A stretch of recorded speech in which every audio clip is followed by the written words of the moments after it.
never lose. They simply do not lose. Yes. 16-0-2.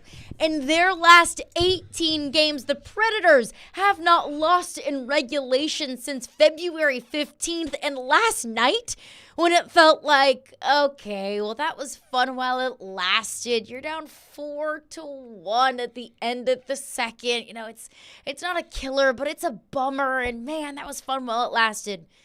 Not this team. Not this Predators team. They have zero quit in them. And when it could have been so easy for the Predators down 4-1 with a period remaining to say, look, we're just going to concede this one. You know, this one's a wash. This one's a loss. We still find ourselves in the playoffs, in a good position in the playoffs. They could have just said, look, you know what? We're going to wave the white flag and we're moving on to Arizona on Thursday.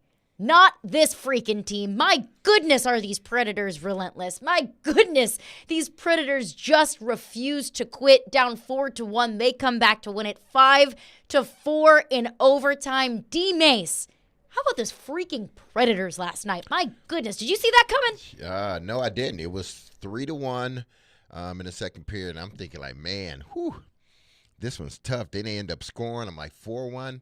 Should I continue to watch it? I'm like, yeah, the hell. I mean, maybe they score another goal. Maybe they score 2 goals and make it interesting the last 2 minutes of the game. I didn't see that coming. I didn't see, them doing what they were able to do. Obviously, the first period was a wash. They just, I think Vegas just jumped on them so quick. Vegas just outworked them. They didn't have time. I don't even think they had time to breathe in that first period. They settled down in the second period.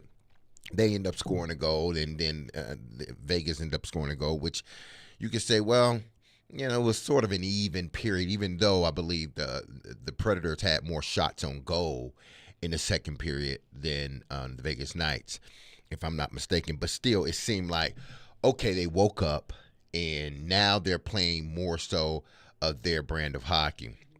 That was after the Janikowski score. Then obviously you have O'Reilly come back, then Forsberg, then Nyquist hits what they deem as the game winner.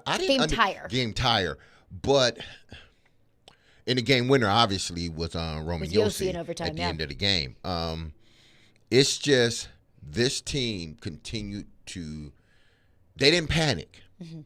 I don't know if – you would have seen this team come back from against a very good Vegas team at the beginning of the season. I don't think you would have saw this team come back the way that they did this game. They know who they are, and we talked about this yesterday, Caroline. They know who they are as a team. They don't panic. Everyone knows their role. And they know what brand of hockey they want to play, regardless if the score is 4-1, they're down, or if they're up 4-1. They play the same brand of hockey. Obviously, yes, they did get on them in the first period, but it seemed like everything just settled down, and it just seemed like they started to find a rhythm. They started to be a little bit more chippy, and it started to be a little bit more rough, and things started to move a little bit faster for them. And what you see is them end up winning in overtime. Now, once they got to overtime, I was like, good, at least they get a point. But they wasn't just looking for a point.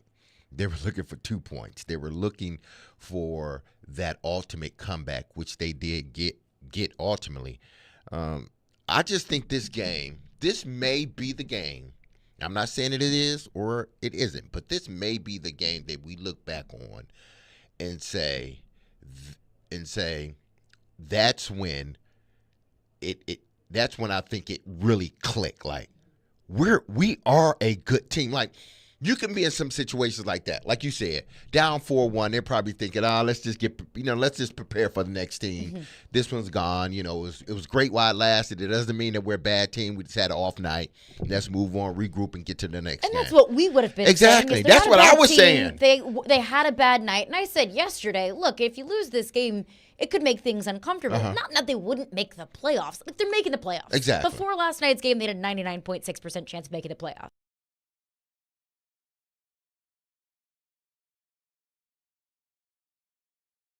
Yeah, but so we could have said, okay, now the seeding could be interesting. Now you could see the Predators potentially slipping into that second wild card spot. But still, even let's just say final score is 4-1 or 4-2, we wouldn't have been saying, "Oh gosh, we're worried about this team." We just would have said, "Great team with an off night against the defending Stanley Cup champions." Yeah, we would have, but they've managed. Just think about this: how they've managed to win games. They just won a game 1-0. Against the Detroit Red Wings, a defensive where it was just slugfest. back and forth slugfest, but they were able to find a way to win. Mm-hmm. Then you come back and you're able to find a way to win, being down 4-1, and for all intents and purposes, you're looking at it like, damn, are we gonna even get this game? But they found something. They dug deep down. They were resilient. And they just chipped away. It wasn't like they were trying to get 4 points, right away. It's just like they chipped away slowly. And you could start to see Vegas start to panic a little bit. But then, they scored their fourth one. Even after the first goal, I think there may have been something in Vegas to think, man, that first goal may be a, sort of a prelude of what's coming. Because when you're up 3-1 in the first period, that's like being up 14-0 in the first quarter or after the first 10 minutes of the game or 21-0. You still got 3 quarters left. But you feel comfortable enough. Exactly. But there's a whole lot of hockey left to be played. Because the way they jumped on us in the first period, it was like that shock and awe, like, oh my goodness, okay, they're up already 3-0. Oh, my goodness. Now we need to regroup. It wasn't that the game was over. It's just we needed to regroup. That's too much time left for a team that's that hot for you to be up 3-0 in the first period. Now, if they're up 3-0, in the third period, then okay. That's a different story. But you're up 3-0 in the first period. We got 2 more periods left. And it just seems like the Predators were just chipping away. And then when they scored the first one, they didn't, Vegas came back and scored one. They did not panic. They continued to play their brand of hockey, and it just seemed like the floodgates just opened for them. They scored goal after goal, ultimately with Roman Josi scoring a winning goal in overtime. You mentioned how the Predators just find ways to win. I think that's the ultimate demarcation in any sport. Mm-hmm. Football, basketball, baseball, hockey. Good teams find ways to win. Against good teams, against bad teams, in games that they're not playing their best, in games that they might not be playing their preferred brand of hockey. Mm-hmm. Good teams just find ways to win. And the Predators have found ways to win in their different ways. Like you brought up D-Mase on Saturday against Detroit. A defensive slugfest. It was physical. We saw Philip Forsberg drop the gloves, and then he found the net. You win 1-0. Mm-hmm. Before that, you went into Florida and you worked them. Shutout 3-0. Mm-hmm. Before that, it was in an offensive firework parade, 8-2 against San Jose. And I know San Jose is not a very good team, but still, you created offense. You did what you were supposed to do against them. You did what you were supposed to do. Mm-hmm. Now, against Vegas, I think that's its own unique brand of finding a way to win, because this Predators team throughout this 18-game point streak, they haven't trailed very much. Mm. I saw a stat last night, I believe it was Jeremy Gover that put it out there, of the exact number of minutes in which the Predators have trailed in this 18-game streak, and it's not very many. Not very many minutes at all. So I thought it was really impressive that a team that really hasn't trailed much was able to muster up whatever they needed to muster up to not just come back down 1 or down 2, but down 3 goals at the end of the second period. That hasn't really been the moniker of this team. Of, they're down 4-0, you can't count them out, at least in this 18-game streak. The moniker has been never count the Predators out, but they haven't trailed much, and they found a way to come back and win in that game last night. And I think that's really impressive, is it's a new way that they found a way to win. That they just continue to find ways to win. I think that right now you could say, I don't know if there's a team in the NHL that wants to play the Predators in the playoffs. Because the Predators don't seem to be intimidated by anybody. They were down 3 goals against the reigning Stanley Cup champions. and said, all right, now we're going to turn it on. Now we're going to play our brand of hockey. Mm-hmm. Yeah, I just think this team, they've figured out different ways to win. Your leaders and your marquee players are playing like leaders and playing like marquee players. You're getting secondary scoring. And again, your goalie is playing terrific, in the net. Now, the 3 goals, giving up 4 goals last night. I mean, listen, I'm sure some of it wasn't his fault. But, 4 goals is 4 goals. But you know what? The team had his back. Yeah. The team went out there and they continued to work and press the issue.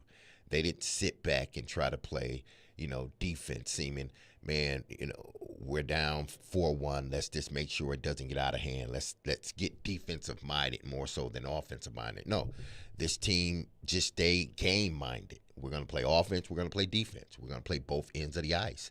And that's exactly what they did. And when they had opportunities to score goals, they made the best of them. And when they had opportunities to stop them, there was one, I think, in the third period, second or third period, it might have been a third period, where, UC made some hell of a saves last night. And I think it was in the third period. But that just shows you, who he is as a goalie and who this team has become. I don't think there's a team right now that would want to play the Nashville Predators in a 7-game series. There's not, because this team, again, the grit, the grind, the resilience, and not just that, but they can they got players. You couple that with guys going out there and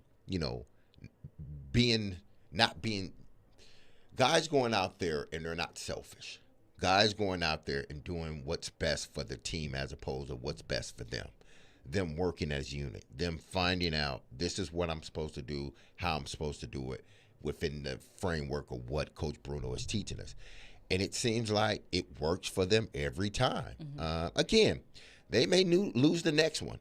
I understand that. They may lose 2 more before the season end or 3 more. But it doesn't change the way that they're playing and who they are as a team. Mm-hmm. To me, and I have not seen all the hockey teams, but based upon what I've seen and the teams that they play, they're the best team in hockey. Right? At this present moment. At this present moment. I'm not saying that they are the best, collection, they got the best players. Mm-hmm. Because we can point out 2 or 3 other teams that have better players than the Nashville Predators. Yeah, I don't want a piece of Nathan McKinnon in the Colorado Avalanche. But they're playing the best team hockey in the NHL right now. You could say they're the most dangerous team in the NHL exactly. right now. To me, I do believe they're the best team. Yeah. Their record doesn't indicate it, but if you watch them play, you have to say over the last month and a half, 2 months, they've been the best team in hockey. The record bears it. There's nothing no one can convince me of to tell me otherwise. I've been watching this team for the last 2 months, and they've been better than every team that they played. Just about one time. Was it once or twice? They lost once? I think they lost once in this span. Well, the last time that they lost in regulation was that Dallas game. But the last time they lost was in overtime, but they still got a point. This team has been the best team in hockey since that loss to Dallas. Mm-hmm. Find me another team that's been better. I think that there is every single coach across the National Hockey League that's looking for a concert in the Sphere to book and cancel. Because that's what it's been since they canceled the U2 concert. And I know I say that tongue in cheek. Yes. But it is what it is. But since you got embarrassed by Dallas. That's like the line. You can point back to something and say, okay, that's when it started. Yeah. You point back to the Dallas and then the canceling of the concert. Mm-hmm. We can always, no matter what year it is, we can always point back to that is when the Nashville Predators kicked it into gear. Because you bring up how that game last night is a game that we're going to be pointing to say that game was different. Yeah. I do think when we look back on the season, and 10 games left, the season is, it's unwritten at this point. It's not finished at this point. But at this point in the season, there are 2 games that you can point to and say, after those games, Like these were the pivotal points in the season. You have to look at that Dallas game. Yeah. That when you got embarrassed, when Dallas just put it on you, that was the lowest point of the season. When Andrew Brunette called out the team saying, "Oh, some of us are on vacation." I don't take that lightly when a coach says something like that. When it felt like this team was at the lowest of the low, we were talking about selling. We were talking about trading the goalies. We were talking about, let's just move forward to next season.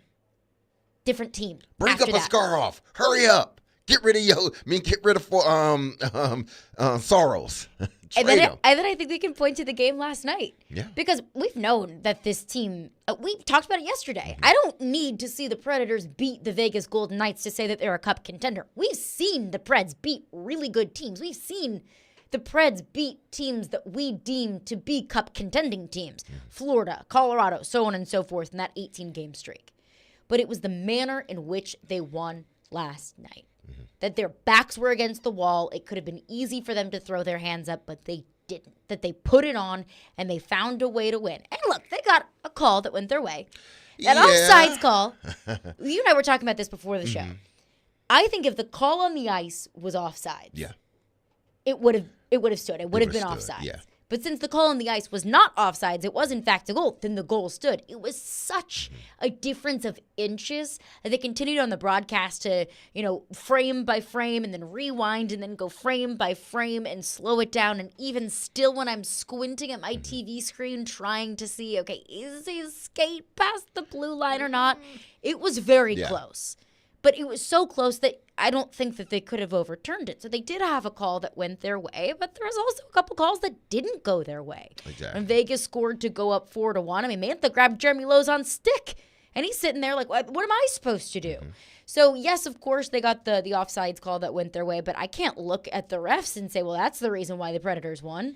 No, you don't come back 4-1 and win 5-4 in overtime with help from the refs. No, that is just pure grit and belief in what this locker room and what this team can do. Yeah, it is. That was a close call, and the longer they stayed at the monitor, the better it was for the Nashville Predators, I believe, because to me, they're trying to, in situations like that, you're trying to find something that that is going to allow you to change the call. You're looking for that one thing that's going to say, okay, now we can change the call. But the longer they were at that monitor, it was so close. Had they called it offsides, I think it would have stand. It would have stood. Offsides, Nashville Predators, no goal. Had they called that on the ice. Yeah. But they didn't call it on the ice. They called a goal. It wasn't offsides. Then it went back to the monitor. It took 5 minutes. It seemed like forever. But then they came back, and you had to feel good as a Nashville Predator fan or team. Because if they're taking that long, they're trying to find a reason to say it wasn't a goal. And they just couldn't find one. It was bang, bang, basically. And the goal went for Nashville Predators. But I don't think that's the reason why, they won the game. I think they won the game because they were the better team in the second and third period. Point blank. Vegas jumped out just like a race. When you running that 400 meters, for all y'all who ever ran the 400 meters in high school or in college, let that person get out that first 100 meters first 150. Go on ahead. I'm just going to trail you, a couple of steps behind. I'm not going to push myself because I know by that 300 mark, that big elephant's going to get on your back. And I'm going to continue to just run the way I've been running and pass you up. And that's what the Predators did. It was like, okay, y'all got out on the first period. We get it. But this is 3 periods. We got 2 more left. That monkey's going to jump on your back sooner or later, or either we just going to keep coming at you and at you and at you and at you, and you're going to give up. Well, I think it was both. I think it was, eventually it got to them, the wear and tear, and then the relentlessness of the Predators and what they were able to do just overwhelmed the Vegas Knights. And then once they got into overtime, all bets. I think once they got into overtime, I think Vegas knew we lost this game. It's over with. Because even in a 3-on-3, when Vegas had a puck first, it seemed like Nashville took the puck away so easy from them. And then they went through their motions, and the first shot is a goal. It's like you couldn't have written a better picture for how the game started and then how the game ended. You couldn't have written a better story. There's a reason why they say that a 3-goal lead in hockey is the most dangerous lead. Yeah. And last night, I think, is the perfect example of that. I think I can say, obviously recency bias, that was the craziest finish of any hockey game that I have ever seen. I was celebrating like they won the Stanley Cup. We were texting last night. I said the Predators have literally never lost ever. Exactly. In the history of the franchise, they have never lost. You see that video I sent you? LeVar Yes. never lost. Never lost. Never lost. Never lost a day of their lives. What a freaking win for the Nashville Predators last night. And it's not just about the standings, which of course it's favorable in the standings. You now find yourself 4 points ahead of the Vegas Golden Knights in the first wild card spot. 4 points out of Winnipeg in that third spot in the Central after Winnipeg lost in overtime to Edmonton last night. But it's beyond the standings and beyond the points and beyond the numbers. It was just... damn, how do you watch what that team did last night and not wholeheartedly believe in what they can do and what they can accomplish in the playoffs, in the postseason, against anybody? What a freaking win for the Predators last night. Adam Vingan will join us coming up next. Willy is on the plane to Arizona, so he will join us as soon as he is able. But Adam Vingan will join us coming up next. We'll get his reaction to the game last night, and let's go ahead and look forward. We know the Predators are making the playoffs. Like a 99.9% chance of making the playoffs. Let's talk seeding, and let's talk best matchups for the Predators in the playoffs, and we'll do that with Adam Vingan coming up next. Caroline, Willy, D-Mase, we're brought to you by Zen Sports. Start earning cash rewards on your bets today. Gambling problem? Call 1-800-889-9789. Terms and conditions apply. Must be 21 or older and in Tennessee to bet.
mine, Willy D-Mase, for broadcasting from the Spring Hill Heating and Cooling Game Nashville studios, keeping your home feeling comfortable all year round. Those freaking Predators. I cannot get over it. I was jumping up and down watching that game last night, like freaking out. That's one that I would have given anything to be at Bridgestone Arena for. Predators win it 5-4 in overtime against the Vegas Golden Knights after going down 4-1 at the end of the second period. And joining us now to break it all down, talk the game last night, and looking ahead to the playoffs is our friend Adam Vingan. Vingan, it is always a pleasure to have you here on our airwaves, but especially after a game last night. I do want to talk seeding, I want to talk playoff matchups, but before we look ahead, we have to look back at last night. Your takeaways from the game last night, and what do you feel like you learned about the team after that 5-4 comeback in overtime? Well, as I was telling Nick before, I'll be honest with you, I didn't see the comeback live because it was prime bedtime for my son. I understand. So I checked the score as we were starting, and it was either 3-0 or 4-1 at the time. And I said to myself, it was a good run. There are worse things. There's no shame in losing to Vegas to end a point streak that lasted a month and a half. But after I got Arlo down and went back upstairs and I checked the score, I had to do a double take to make sure I wasn't seeing things, when the Predators ultimately won 5-4. And my takeaway from it is, look, the Predators have earned every single point that they have accrued during this 18-game point streak. Mm-hmm. There is nothing fluky about what they have done since mid-February. But sometimes in situations like this, you have a golden horseshoe rammed up your rear end. And that's what that was last night.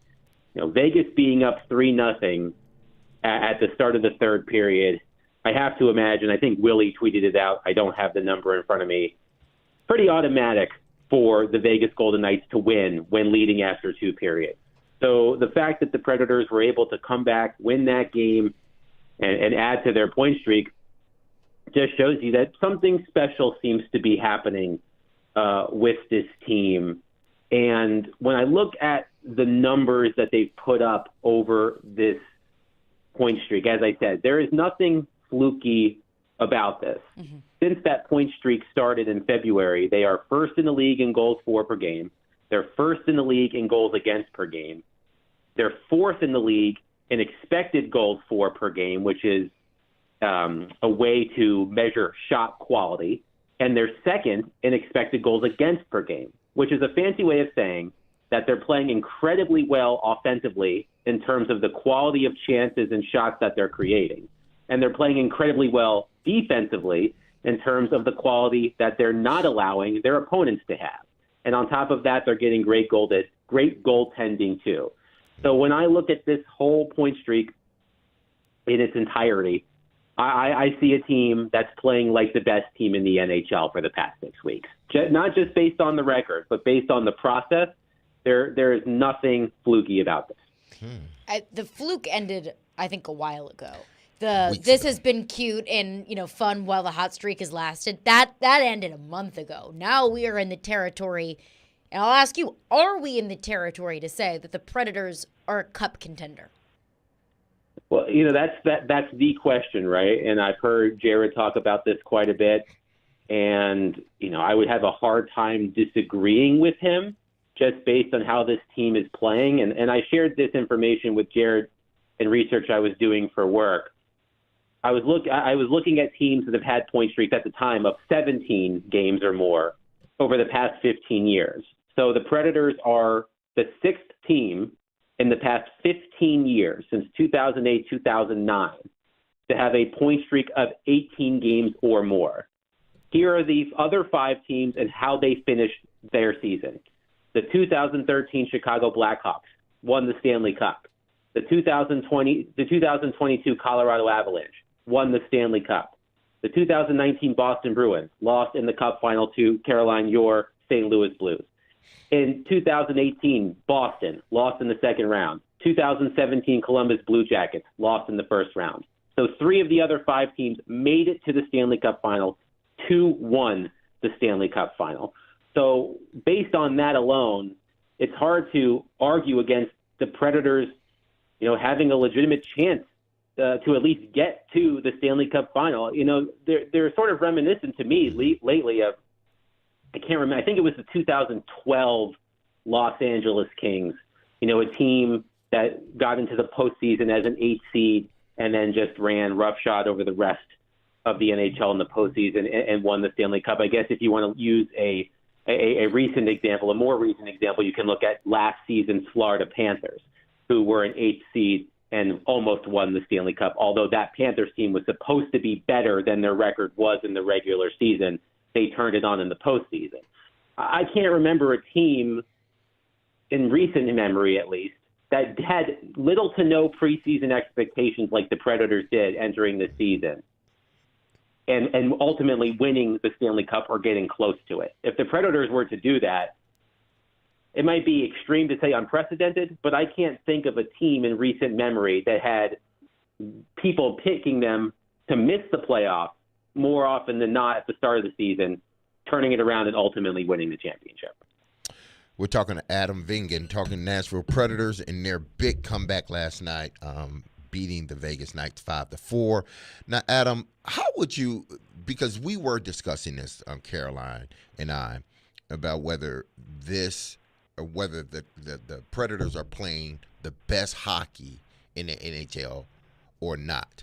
But how do you compare this team, say, to prior Predator teams that sort of had really good seasons or went on really good runs? Let's just look back at the 2017 team that ended up ultimately going on a run to the Stanley Cup. Now, I don't think many picked them to go to Stanley Cup, but they went on a hell of a run, and it was great to see here. I sort of kind of see that the same way here. No one picked them to do much of anything. Now, all of a sudden, the last 2 months, they've been the best team in hockey, at least to me, and I think this can also spill over into the playoffs. Yeah, and look, Derek, a lot of times we talk about not just in hockey, but in all sports, you want to be playing your best hockey, basketball, football, whatever, as you're entering the postseason. And that's what the Predators have been doing. Another thing I want to note about this point streak, the Predators are 7-0 against playoff teams during this point streak in terms of teams that were in a playoff spot. I'm including Detroit in this because although Detroit is not currently in a playoff spot, they were in a playoff spot when the Predators played them over the weekend. So they're 7-0 against playoff teams. They've beaten Vegas twice, Los Angeles, Colorado, Winnipeg, Florida, and Detroit. So they're beating good teams. That's important. Of course, the 2 games they've lost are against teams that are non-playoff teams, Minnesota in overtime when John Hines showed some big ones pulling the goaltender, and Montreal a couple of weeks ago. But, when I think back, it's easy to look back to the 2016-17 Predators, the team that went to the Stanley Cup final and lost to Pittsburgh. If I recall correctly, and my memory's gone over the past 6 or 7 years, that team, similar to the Panthers last season, had preseason expectations. Maybe they weren't a favorite entering the season, but people picked them to be a playoff team. They were underachieving in the regular season, but then turned it on, of course, sweeping the Chicago Blackhawks in the first round and going from there. This team, if I recall correctly, because talk about 7 years ago, I'm talking about like 6 months ago. I don't think this team had very many, if any, preseason expectations. I bet if you were to go back and look at stories written in September about which teams are going to make the playoffs in the Western Conference, I would say the vast majority did not pick the Predators to make it. And it's understandable. They missed the postseason last year. They made a lot of changes. They were going a little bit younger in some important positions. So to me, this run is more impressive than what the Predators did in 2016-17. Of course, we'll have to see what happens in the playoffs. But just based on what we thought this team would be versus what they have shown themselves to be, I think this is perhaps the most impressive run of any Predators team that I can remember since I've been to Nashville, and that's 9 years. So, I mean, this is, like I said, this is something that, is really, it seems really special. There's just something about this group that they is it just because they couldn't go to see U2? Is that it? They were so pissed off that they couldn't go see Bono at the Sphere that they decided to not lose for a month and a half. Maybe it's as simple as that. I don't know. But as I said, when you look at all of the numbers, the regular statistics and the fancy statistics, there's nothing about this that says the Predators are, for example, it's not like UC Saros has been standing on his head for a month and a half and been stealing game after game after game. This team is playing incredibly well in front of him. And I think that's what makes them so dangerous. Now, is there anything that you may be a little bit concerned about, moving forward? Because you look at yesterday's game, and Vegas got out on them very quickly, 3-0 before they could even take 2 breaths. It seemed like. Are you concerned about that, or do you just think that was, hey, that's a one-off? They finally, as long as they regrouped, got everything back together, and then ultimately win the game, that's what counts. Yeah, and look, Vegas had reason to be motivated. I mean, the Vegas is probably going to make the playoffs. I don't expect them to fall off, but this was their probably last best chance to catch the Predators in the standings. So they had every reason to be motivated, and you saw that in the first period, and the fact that they were up 4-1 after the third period. But another thing that I was looking at is a lot of the Predators have done a lot of their damage during this point streak, if I'm not mistaken, at 5-on-5, which is great because the majority of the game is played at 5-on-5. But I was just looking at where their special teams rank over the past 18 games. They're 13th on the power play and 7th on the penalty kill, which is solid. So, yeah, I mean, there really isn't anything that stands out to me that should be a cause for concern. Like I was saying before, if the Predators were, let's say, first in goals against per games played, but like 20th in expected goals, which means that their goalies are stealing games for them, that would concern me a little bit because there's only, UC Saros is a fantastic goaltender, but there's only so much you can lean on your goaltender before eventually, if that falls off, then you're screwed. But the fact that they have kept everything up, there's not an obvious weakness I have seen over these past 18 games that should give fans a cause for concern at the moment. Hey, I mean, if they love U2 so much that's going to light the fire underneath them, like, whatever works. Like, I'm not going to yuck anybody's yum. Adam Vingan is with us. Adam, let's talk seeding. Let's talk playoffs. The most likely opponents that the Predators will see in the first round, Vancouver, Colorado, Dallas, possibly Edmonton. We'll just go ahead and throw them into the mix. How would you rank those teams? 1 being, this is the team that I would rather face. 4 being, I don't want a piece of that team. Okay, so let's see.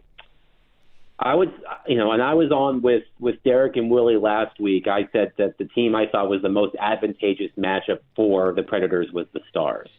And the reason I said that was when you look at the teams that they're likely to play, I think the likeliest in terms of percentage chance is Vancouver, then Colorado.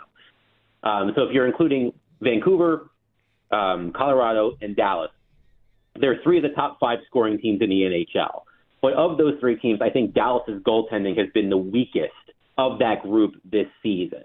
So my argument was that if the Predators, who have been playing great defensively, can neutralize Dallas's offense, Jake Ottinger, Dallas's goaltender, is vulnerable. So I'll stick with Dallas for right now. But really, between Dallas, Colorado, and Vancouver, it's difficult. I might put Vancouver second, just because the Predators haven't played Vancouver since the beginning of the season. All of the games against Vancouver, I think, were when the Predators were not very good. So, I wonder how this Predators team would match up against the Vancouver team currently. Then I would put Colorado.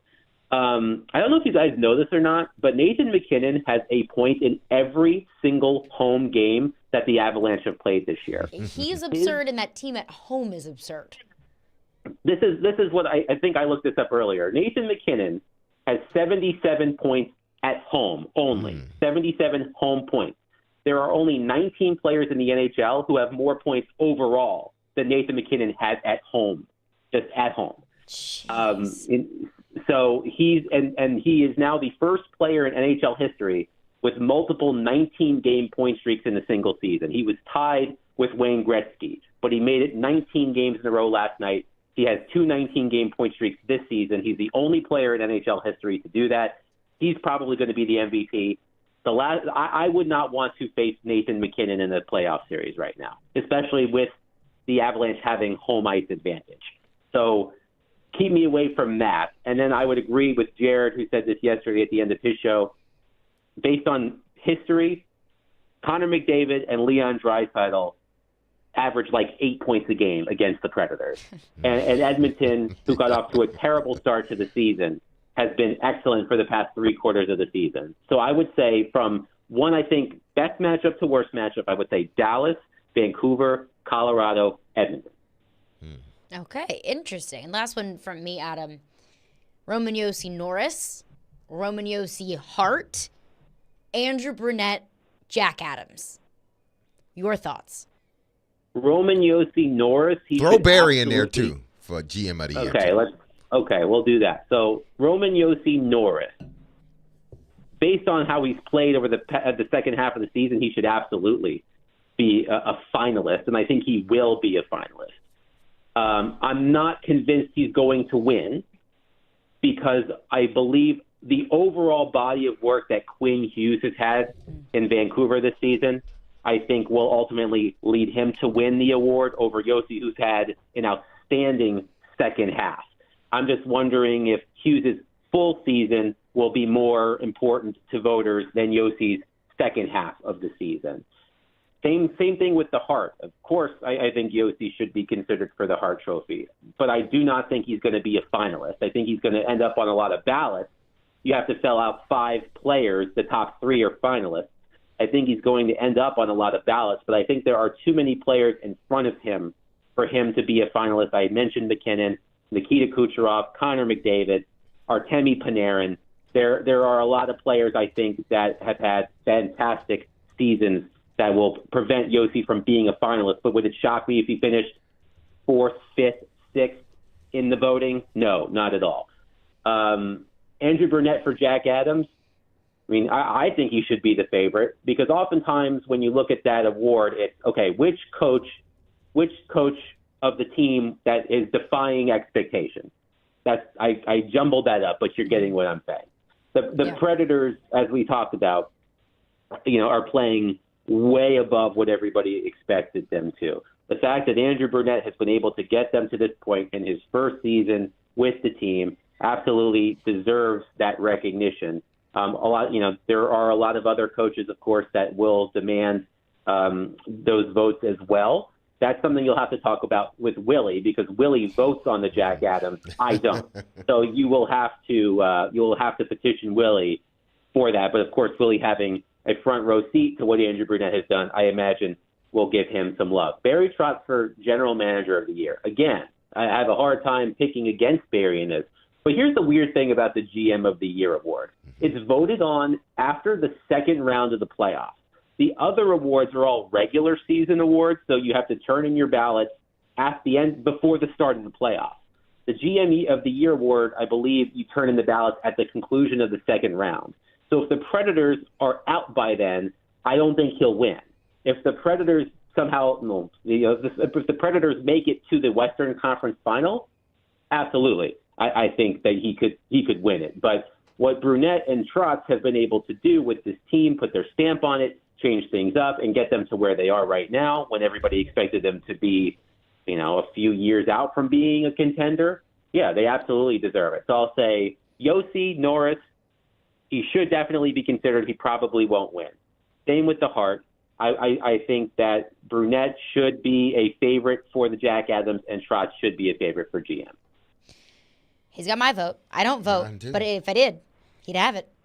Adam Vingan, appreciate you as always. Dad of the Year on bedtime duty last night, but still was able to see that 5-4 overtime win. Adam, always appreciate your time. We'll catch up with you soon. All right, guys. Thanks. Appreciate it. Fingan is the very best. We'll react to what he had to say there. Plus, your reaction to the game last night. 615-737-1025 is the phone number. Caroline, Willy, D-Mase. Hey, tune into 1025 and 1063. The game this week for NCAA tournament coverage brought to you by Toyota. Ready, set, go. Get your Toyota today at toyota.com.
Caroline, Willy, D-Mase, 1025, 1063, the game in the Game Nashville app. We'll catch up with Jonathan Hutton here in just a few minutes. But first, wanted to get into some of your reaction from the Predators' 5-4 thriller overtime winner last night.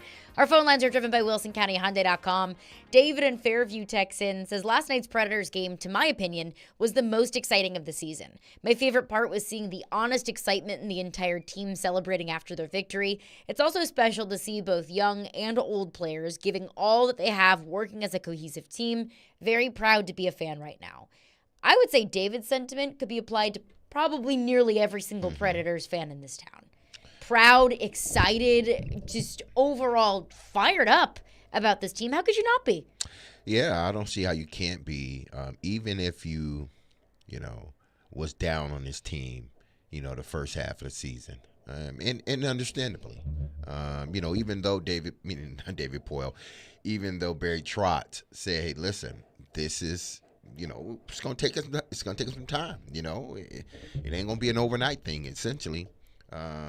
So, fans sort of being lukewarm, still supporting the team, but thinking in their mind, this may be a team where they're just a year where they're just building things up, and they will be better the next following year. But now, I don't know how you can't be excited for this team, regardless of what happened in the first half of the season. What they've been able to do, over this span has been incredible. They are, to me, at least to me, and Adam, he's spelled out the numbers in regards to what they're able to do offensively, expected goals and everything against and for. They are playing the best hockey in the NHL right now. They're not fluky numbers. Exactly. These are not fluke numbers. They are real hardcore numbers. So everyone should be excited about the Nashville Predators. And last night was just, an extension of what they've been doing the last month and a half, almost 2 months. We have a bunch of texts in the text line, all with the sentiment of have Bono come sing the national anthem at the Stanley Cup or at the Stanley Cup final, or have U2 play at the victory parade. I would say slow your roll, but none of that today. None of the slow your roll. Don't slow your roll. Don't Speed slow it up. Your roll. This is a cup contending team after last night. How could you not believe that? I'm all for it. I'm sure Bono would gladly take some of the credit, Exactly. at least for some of this winning streak that the Predators have going on. All right, coming up next, Jonathan Hutton will join us. I want to get Hutton's reaction to the moves that the Titans have made in free agency, the Legarius Sneed trade. Plus, we're a month away from the draft. It's coming. We'll get Jonathan Hutton's thoughts on the Titans draft approach, or at least what he thinks it should be. We'll catch up with Jonathan Hutton, Hot Mike with Hutton Withrow coming up next. Caroline, Willy, D-Mase, 102.5, 106.3 The Game.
The time. Look at the time. It is Hutton o'clock. Noon on a Wednesday, so it is Hutton o'clock. Caroline, Willy, D-Mase, 1025-1063, the game in the Game Nashville app. The Titans have been active in free agency, and as of last Friday, active in the trade market as well. Titans trade a 2025 third and swap sevenths with the Kansas City Chiefs in the 2024 draft for cornerback L'Jarius Sneed. Jonathan Hutton, Hot Mike with Hutton and Withrow, joins us now. Hutton, your initial impression of when the Titans made that trade and the player that they're getting in L'Jarius Sneed? Well, the initial impression, they get a considerable upgrade at the position compared to what they had last year, and how they've done this through free agency and through the trade. And I mean, first glance, when I'm reading Schefter's post, I was going to say tweet, post, whatever we want to call it now. It's a tweet. Yeah, thank you, Caroline. With your permission, I'll call it a tweet on Twitter. Perfect. I did a double take on the compensation. I wanted to make sure it said 2025 on the pick, and of course, we know the third round had to be next year. And then, the swap of seventh rounders. I was surprised on the compensation, given the fact that Chris Jones played under the tag last year, and then they worked out a 1-year agreement with him prior to one game in. I figured it would be something similar if they didn't get the right compensation back. The Chiefs ultimately trade him, and the Titans get an upgrade and a young player that is going into his prime. I think that's key. What they've done with Ridley and with Sneed now, through free agency and through a trade, they've got younger players that are under contract that pair up well with Levis's deal if Levis can pan out. This is the contracts really, they level out with the quarterback as long as the quarterback holds up his end of the bargain. Willie and I were having this debate yesterday because Willie said, look, this is a rebuild year for the Titans. 6-7 wins, I think, is fair to expect. I said, look, moves like Calvin Ridley and trading for L'Jarius Sneed and Chidobe Awuzie, those aren't rebuild kind of moves. Those are, we want to be a good team this year. What's your take on the moves that the Titans have made, and also kind of what that means in terms of what they want to accomplish this season? I still think they're another offseason. This is part of the foundation that they're building with the vision in mind for what they're doing offensively. What they want to do through the draft. But also keep in mind, Caroline, they don't have a lot of pieces in the draft right now. Mm-hmm. They can trade down and get that, but nothing's guaranteed with how the draft falls. So where do they want to add through free agency and get guys under contract versus what they want to do through the draft? And that's ultimately how the rebuild will go, building through the draft and with younger players under contract, rookie contracts. That's they need another offseason like this one to fully get the jet fuel, so to speak. And there are plenty of holes on the roster that are left unanswered. They've got to do something on the defensive line. And we know that they need another safety. They certainly offensively need another young wide receiver, and it goes without saying at left tackle. There are pieces that they have to go find to this puzzle. I like the foundational pieces that they've done, though. The guys, the three main ones being with Ridley, with Sneed now through the trade, and Awuzie, those guys will be the centerpieces for what they're going to draft with. And the way it's set up and the way they're spending money, you can kind of see the transition from backfield to passing game, and on defense, the transition from big money at safety to spending on the outside, and then up front, they've got to add someone next to Big Jeff, but Simmons is getting paid, and rightfully so too. We're talking with Jonathan Hutton, Outkick, discussing the Tennessee Titans and the many things they can do in regards to the draft, free agency, or whatnot. Now, Hut, Caroline did bring up the question that we sort of went back and forth, where it was really her and Willie went back and forth. Is this a rebuild? Is it? Yes, it is. Is it a, going forward? But based upon the moves that they did make, like Caroline said, it does seem like, okay, we don't want to be classified as a rebuild, but maybe we don't want to be classified as a going forward. What would be sufficient enough for Titan fans this season record-wise? Is it 8 wins? Is it 9 wins? or is it 10 wins? Because I think it's going to take at least 11 or 12 to win this division based upon the quarterbacks that are in this division now. Well, I mean, Mace, you know how you know how difficult it is to answer that question right now. Exactly. And Caroline does too. Look, I don't see a version of the Houston Texans with this team currently. And here's why. There are so many unanswered questions to going into the offseason. And I need to see what they do in the draft. Presumably, rookie left tackle, playing next to Skoronski. I don't hate that, especially if it's Joe Alt. All of this centers around two key factors. Number one, we don't know about Callahan. We think we know. I presume benefit of the doubt, and they hired well, but he's going to be calling plays for the first time as a first-time head coach. That's not easy to do. It's not just snap. Now, it's a trend in the league that you're hiring a guy to do that, going through the McVay tree. A lot of the branches have done that, even with LaFleur when he was here with Vrabel. Okay, let's just presume that that's going to go fine. Nothing is smooth, but fine. And then there's Levis. There's a huge piece to this with Will Levis. We saw flashes of that last year. Now he's going into a different offense, albeit one that should be quarterback friendly and where they're going to develop him behind the scenes even better. Great. But the pieces along the way, they need another young wide receiver. I don't even think about Traylon Burks right now. I should, but I don't. And we know up front of the defensive line, they've got to have other pieces there. Offensively, tight end comes to mind. You know, there are still openings across the roster that they haven't solved, and they're not going to win at that high of a rate without doing so. And that's just being a part of the NFL. And they can't do that over one off season. This is not going into the off season, looking at this roster. It was not a quick fix. The depth, consider where we're talking about on the depth of this team, the depth and just the true NFL roster depth. This team was one of the worst last year, and 1 through 53.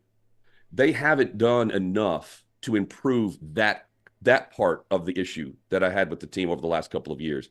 That's really how you win 9 or 10 games. And while Ridley is, can be a fantastic player, same with Snead, they're playing on teams that had been built over the last couple of seasons instead of one big offseason. There are pieces to that, but I don't think it's one quick fix, one regime change, and a team with 7 picks, 3 of them in the 7th round, and think that everything is just going to be great. I think from a fan perspective, you're going to want to win in the fall, but I'm a believer of it's not if you lose, it's how you lose. And Amy Adams-Strunk doesn't want to lose. She's spending the money. They had the capital to do it. I'm glad we're seeing that. I'm glad we're seeing them this aggressive. But I don't think that automatically means 10 wins in the division change at the top for them. I think this doesn't have to be a long process, but it is a process. And I'm trying to remind myself of that too, based on the players that they acquire. Yeah, you're right about that because, listen, it took them some years to get in this situation, so it's going to take them a few years to sort of get out of this situation, meaning building up your depth. They were not able to do that because of the lack of hits in your draft, and that's neither here nor there, but it's going to take them a few years to sort of build up that cupboard again. But you mentioned Traylon Burks, and I've heard everybody mention Traylon Burks. Like, listen, we're not thinking about him, but if he comes on, great. I think you have to, from this standpoint, from what you just said, Hut, this team doesn't have much depth.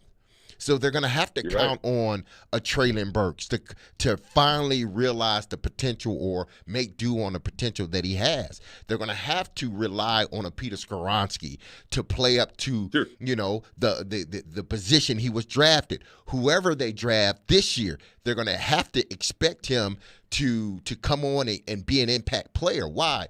Because the depth is not there. And if you don't have depth, then yes, you got to count on these guys that maybe – especially Traylon. Maybe after 3 years on another team that has depth, you can say, well, if he comes on, great. If he doesn't, then we got enough depth. We'll be fine. But with the Titans, you don't have that depth. So you're going to have to count on a Traylon Burks to come on this season. I think if Traylon comes on, whoever they draft this season, this off season, whether it's the left tackle or anybody else, and Peter Skoronski and a quarterback. If those 3 or 4 guys play up to their level, then to me, this is a 10-win team. Okay, well, okay.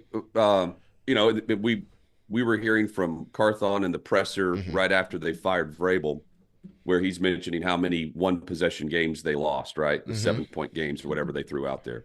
That's typical for the league. Even bad teams are playing close games. And the Titans were a bad team. Let's not get that twisted.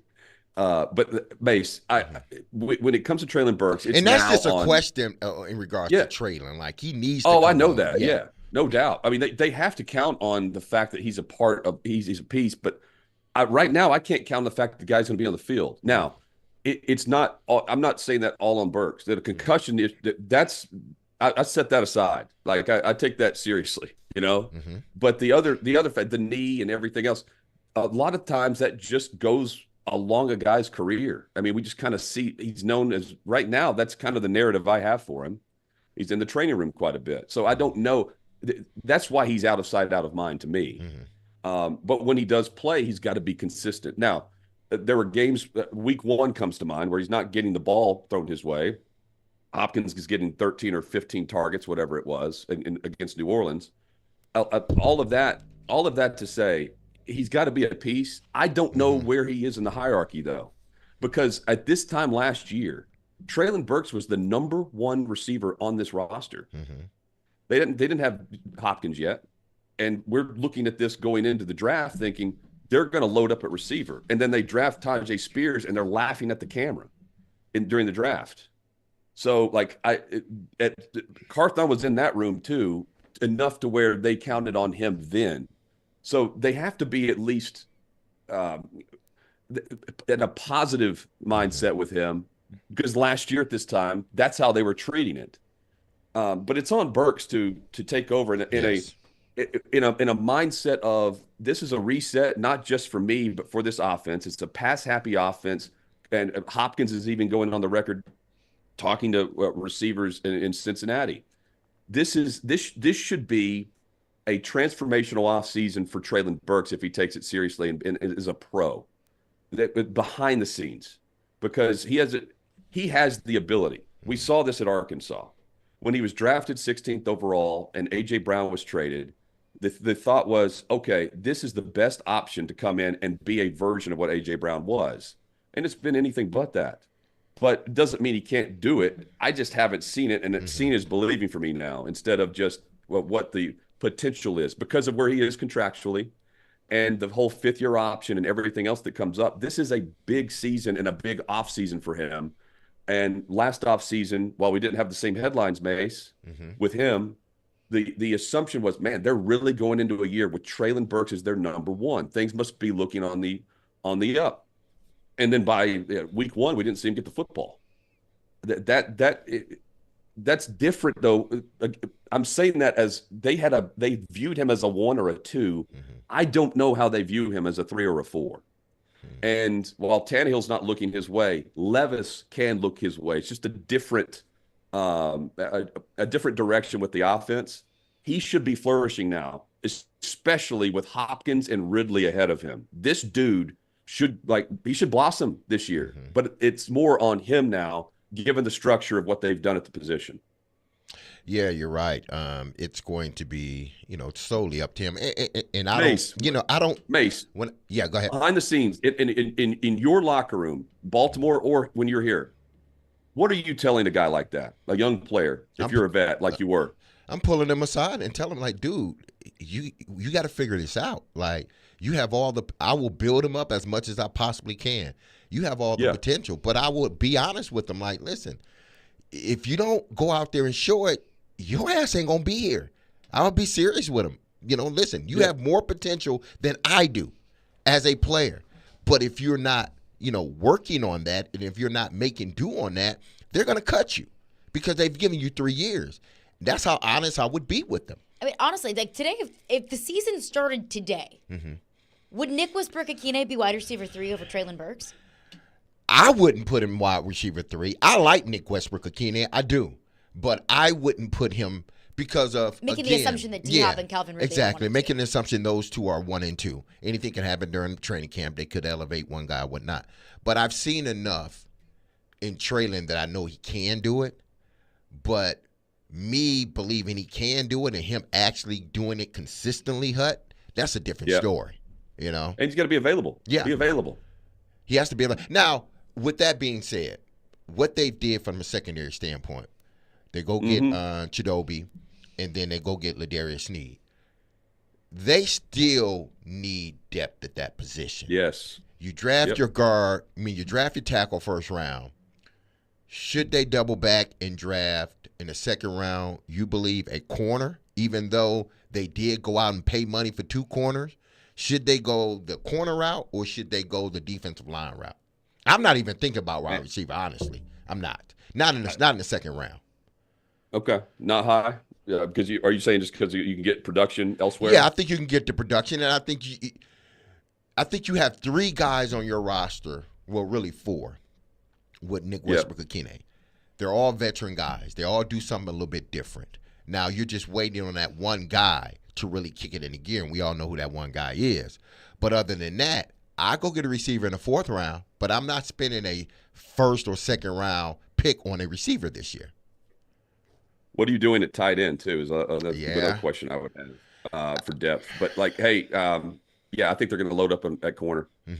But safety, too. They need another caliber safety next to Hooker. So, there are still pieces that you can have not even necessarily plug and play. You can actually draft some development players with these coaches that are supposedly known for doing that. But just the background of what they did at offensive line coaching wise, and knowing what they've done coaching wise in the secondary with their defensive coordinator too. You can kind of see where the priorities are going to be, and corner is still going to be one of those, given what they've done this offseason. But also, McCreary can play inside, which is where they want him to play.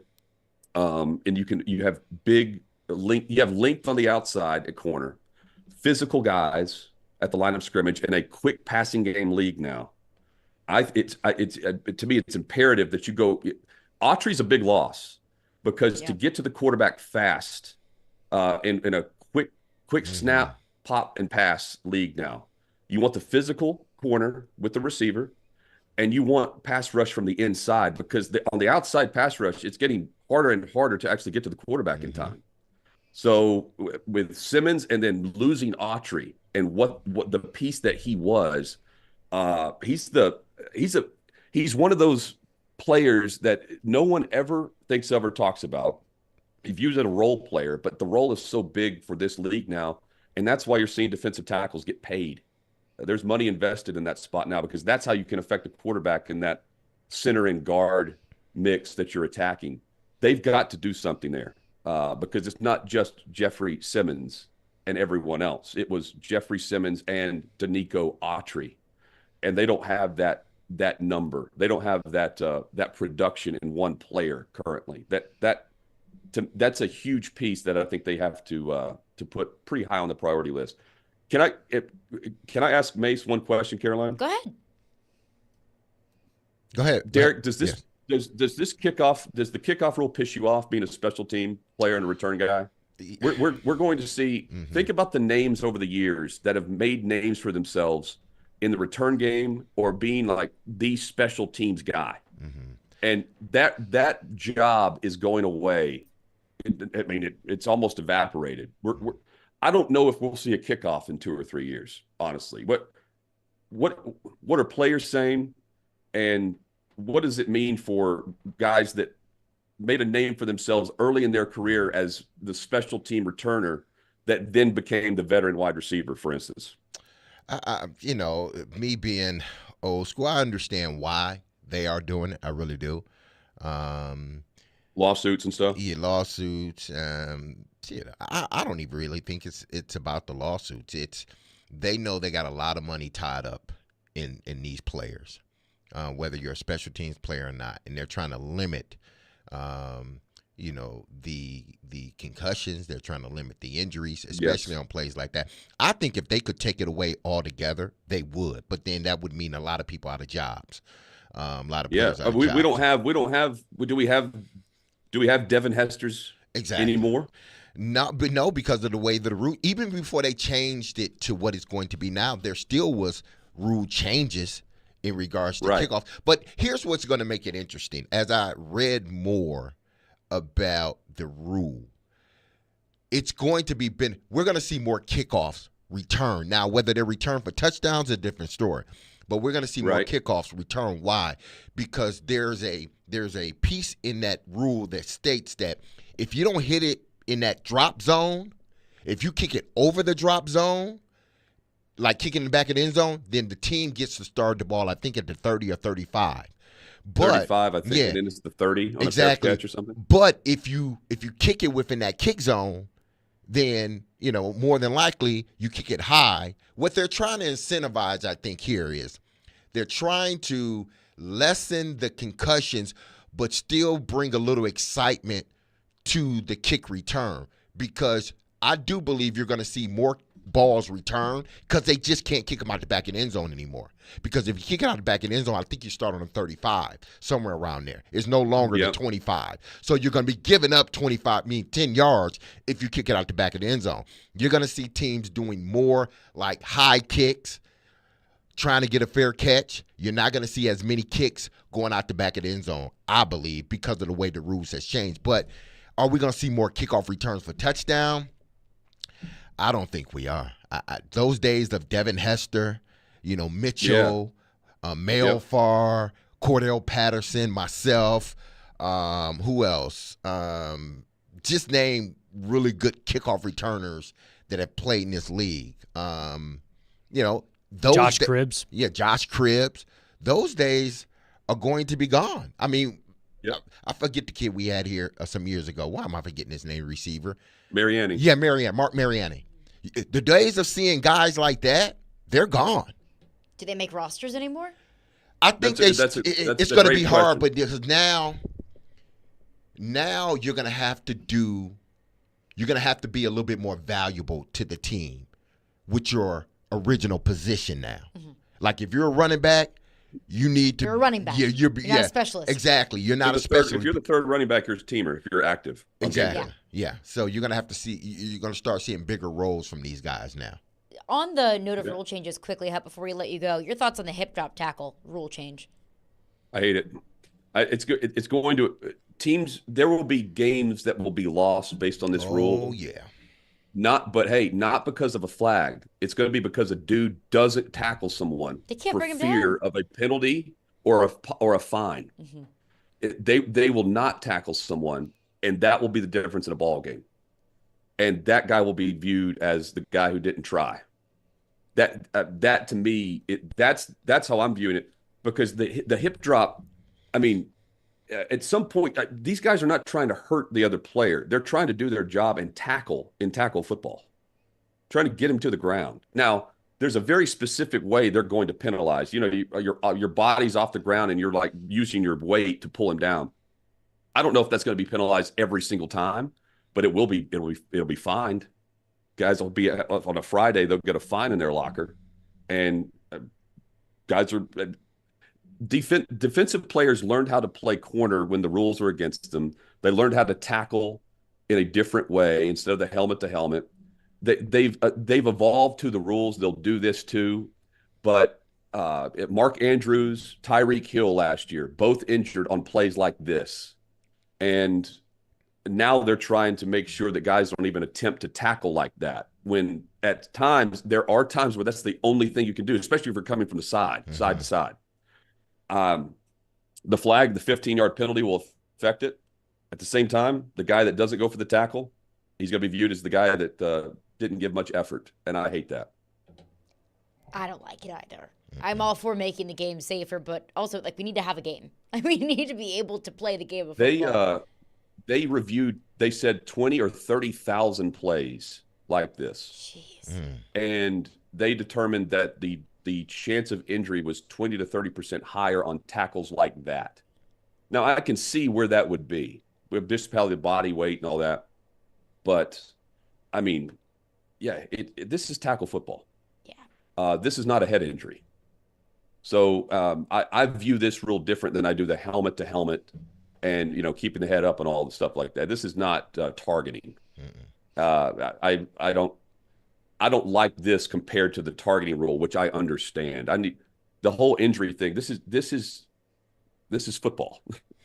Guys are going to get hurt. It's just part of the sport, and it's not like you can just play flag unless you want to play flag, and that is an Olympic sport. As it should be. Yeah. Jonathan Hutton, Hot Mike with Hutton Withrow. Hut, appreciate you for stopping by. Always appreciate your time and your insight. We'll catch up with you next Wednesday. Yeah, I appreciate it. Have a great rest of the week, guys. Thanks a lot, Hut. You as well. Jonathan Hutton, he is the best and always appreciate him. On Wednesdays at noon, we'll react to what Hutton had to say there. We'll get into your phones. 615-737-1025 is our phone number. Plus, I want to get into a little bit deeper, this kickoff change, because there's nobody better to comment on it than D-Mase. So we'll do that coming up next. Caroline, Willy, D-Mase, we're brought to you by Zen Sports. Start earning cash rewards on your bets today. Gambling problem? Call 1-800-889-9789. Terms and conditions apply. Must be 21 or older and in Tennessee to bet.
Yeah, I think it's a massive change. It's a huge rule change.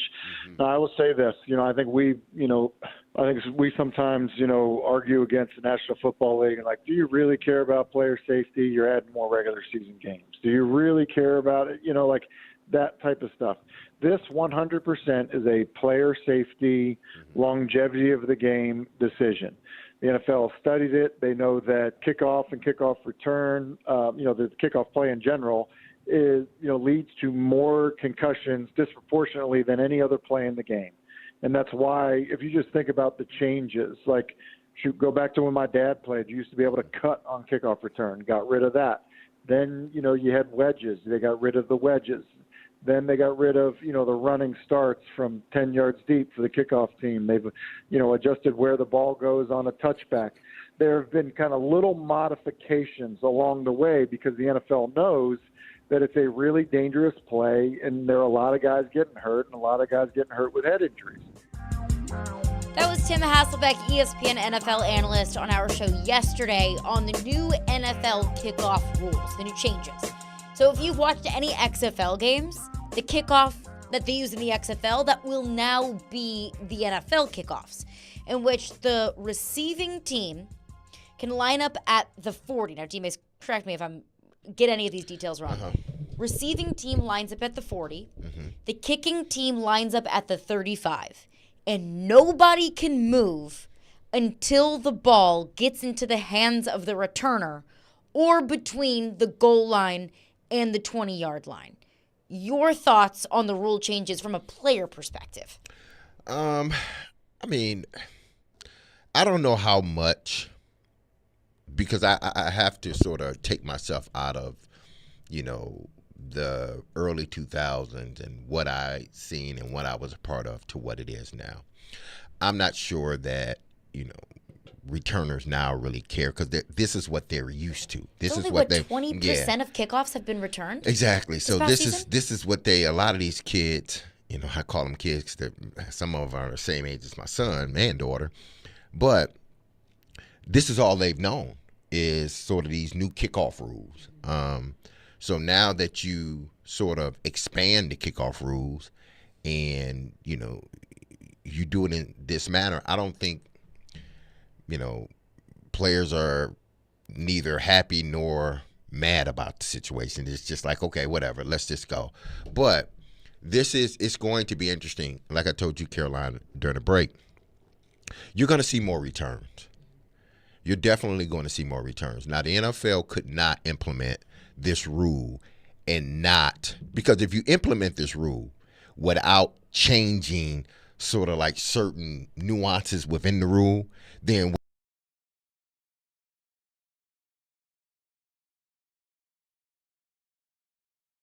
well, why did you change the rules? We're not getting returns anyway. Well, there's a caveat to this. Now, there's this thing called the landing zone. It's the goal line and the 20. Every ball must land in the landing zone, which means there's going to be more returns. And if it doesn't land in the landing zone? If it doesn't land in the landing zone, say if it lands before the landing zone, now this is how I'm interpreting the rule. Before it lands in the landing, so the landing zone is the 20 to the goal line. If you just kick it out the back of the end zone, they get to start the ball at the 30, 35, somewhere around there. I think it's the 30. Whereas before it was the 25. Now it's essentially a penalty. Essentially like a 10-yard penalty. Exactly. So now you go from the 25 to the 30. And if I'm reading it right, some even said the receiving, I'm going to read it how it's written. The setup zone, a 5-yard area from B35 to B30-yard line, where at least 9 receiving teams. That's sort of the alignment.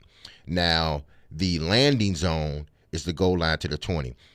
It says in the new rules, and I'm looking at it on NFL.com, any kick that hits short of the landing zone is the 20. At like the 25. Yeah, if it hits at the 25, 21, it don't matter. If it hits short of the landing zone, treat it like kickoff out of bounds, and the ball spotted at the 40. At the 40? At the 40-yard line. So you are 2 first downs. Well, hell, if you're Baltimore, you're 1 first down. If you're Miami. Exactly. You're 1 first down from getting at least a field goal. And I say Baltimore because Justin of their Tucker. Tucker. You're 1 or 2 first down from hitting the field goal. So The 40-yard the line. ball will be placed at the 40-yard line. So it's essentially a 15-yard penalty if you kick it short. It says play would be blown dead as soon as the kick lands short of the landing zone. So there's no returning. Like if the up back is at the 25 and he catches the ball, there's no returning. It's an automatic at the 40. penalty. Automatic. So what they're doing is we're changing the rules, but we're incentivizing more returns, which we will get because now kickers have to be specialized now. Mm-hmm. You got to have kickers that can kick corner kicks, angle kicks, high kicks. It's not about having a strong leg anymore for kickoffs. It's not, because you don't want to kick the ball out the back of the end zone because you're basically penalized for it. You want to get a kicker that can kick a high, short ball within the 20 and the goal line, because if he doesn't, then it's essentially a penalty. If you kick it short of it, no return, penalty. If you kick it behind it, it's a penalty basically. So they're trying to incentivize returns. That's what they're trying to do. How do you feel about it? Like, if this was the rule when you were returning kicks, how would you feel about it? If I was used to the old and then they threw this in here, I probably wouldn't like it at first. I would have to get used to it. Fair. This is what now, especially on kickoff, strategy comes into play big time here. Big time. Not just for the kicker, but for those who are returning. Now you got to figure out, how am I going to cover this return? Because we're essentially, 10 yards, 15 yards apart, each line. I can't move until the ball is caught. Before, you can move as soon as it's kicked. Yeah. Even with the old rules, the ones that they updated, you still were able, as soon as he kicked the ball, you were able to run down. Yeah. Now, you got to wait till the guy catches the ball and starts running, or the ball hits the ground. You can't move until then. If they do move, I think it's a penalty. They don't say what the penalty would be on here, but I'm sure it was a penalty because they emphasize you can't move. Start. Exactly. You can't move until the returner catches the ball or the ball hits the ground. But if the ball hits the ground or rolls into the end zone, there's no more just downing it.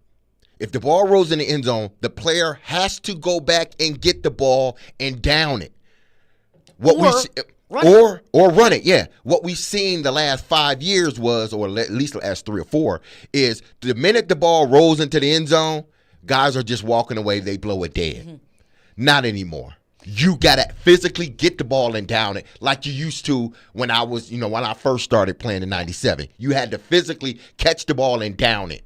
Because if you didn't down it, if I tackle you in the end zone, that's 2 points for me.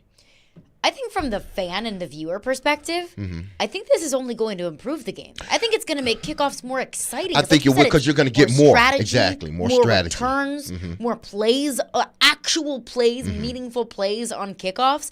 It's going to be weird. Like, it's going to be changed, just like any rule change or any adjustment in the game takes a little bit of time. But when I went to an XFL game last season, and it's all kind of funky different rules. It's the new kickoff, and it's the different tiers of extra points. Like, you can kick 3-point extra pointer if you want to. It's just further back. So a bunch of different and funky rules. Honestly, I loved it. It's different, but it's more fun. It adds more energy and excitement into the kickoff. There's more strategy into it. There's more layers to it. So it's going to take time, but I do think from a viewer and a fan perspective, it's a positive change. And also what's going to happen here is watch teams start in critical situations. Teams starting to put their fastest player back there. A Tyreek Hill, a Waddle. Interesting. Probably not Devontae Smith. He's frail, but fast as hell. Even A.J. Brown. Guys that are good. Jamar? Maybe not Jamar Chase. Maybe not Jefferson? Him. No, Jefferson ain't touching it. Too skinny. Yeah. He's worth a little bit too much. But so is Tyreek Hill. But I would not say it will never happen, because what you're trying to do is, now if I put my fastest player back there, because now they got to wait till I catch the ball before they move. Like, who in the Titans would you put back there? Ridley? I would put Spears back there. Oh, interesting. I'll put Spears back there, because now it's almost like a running back in a sense. Now I got to find, because once I hit that first wave, that's why strategy is going to be very important.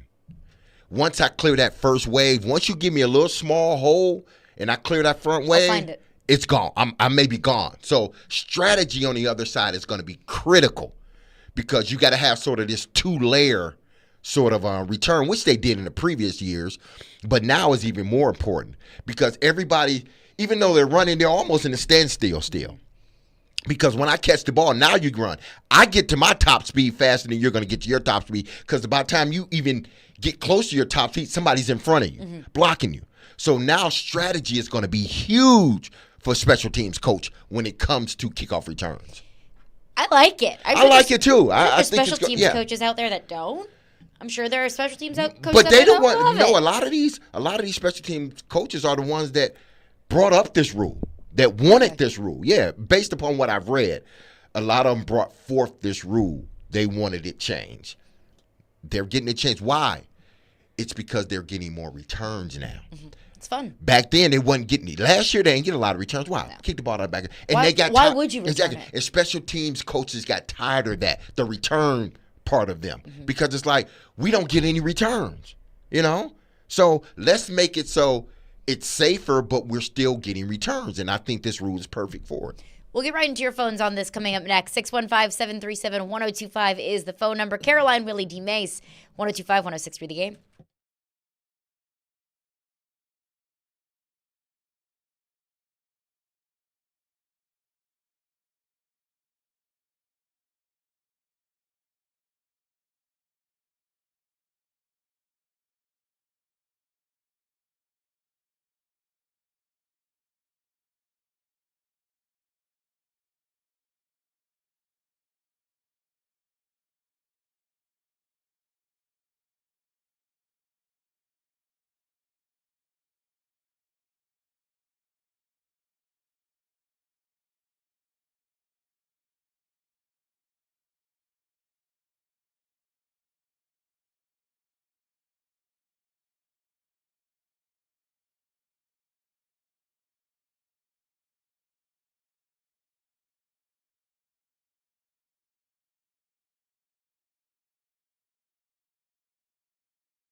Caroline, Willy, D-Mase. Score big this spring with Lee Company and the Nashville Predators in the 10K Power Play giveaway.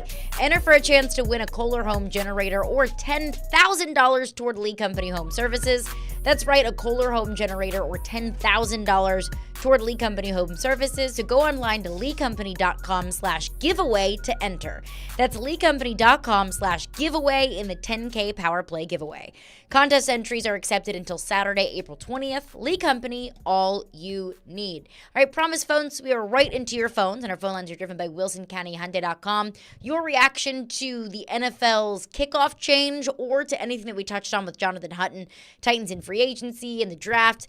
Kenny the mailman is on the line. 615-737-1025 is the phone number if you want to get in on the conversation. What's up, Kenny? Hello, good friends. This is an appropriate topic talking about special teams because today is the birthday of my favorite special teams player of all time for the Titans. That's good old number 59, Tim Shaw. Did you know it is his birthday. Happy Derek? birthday, Happy Tim. birthday. I saw it in my feed. Yes, I did.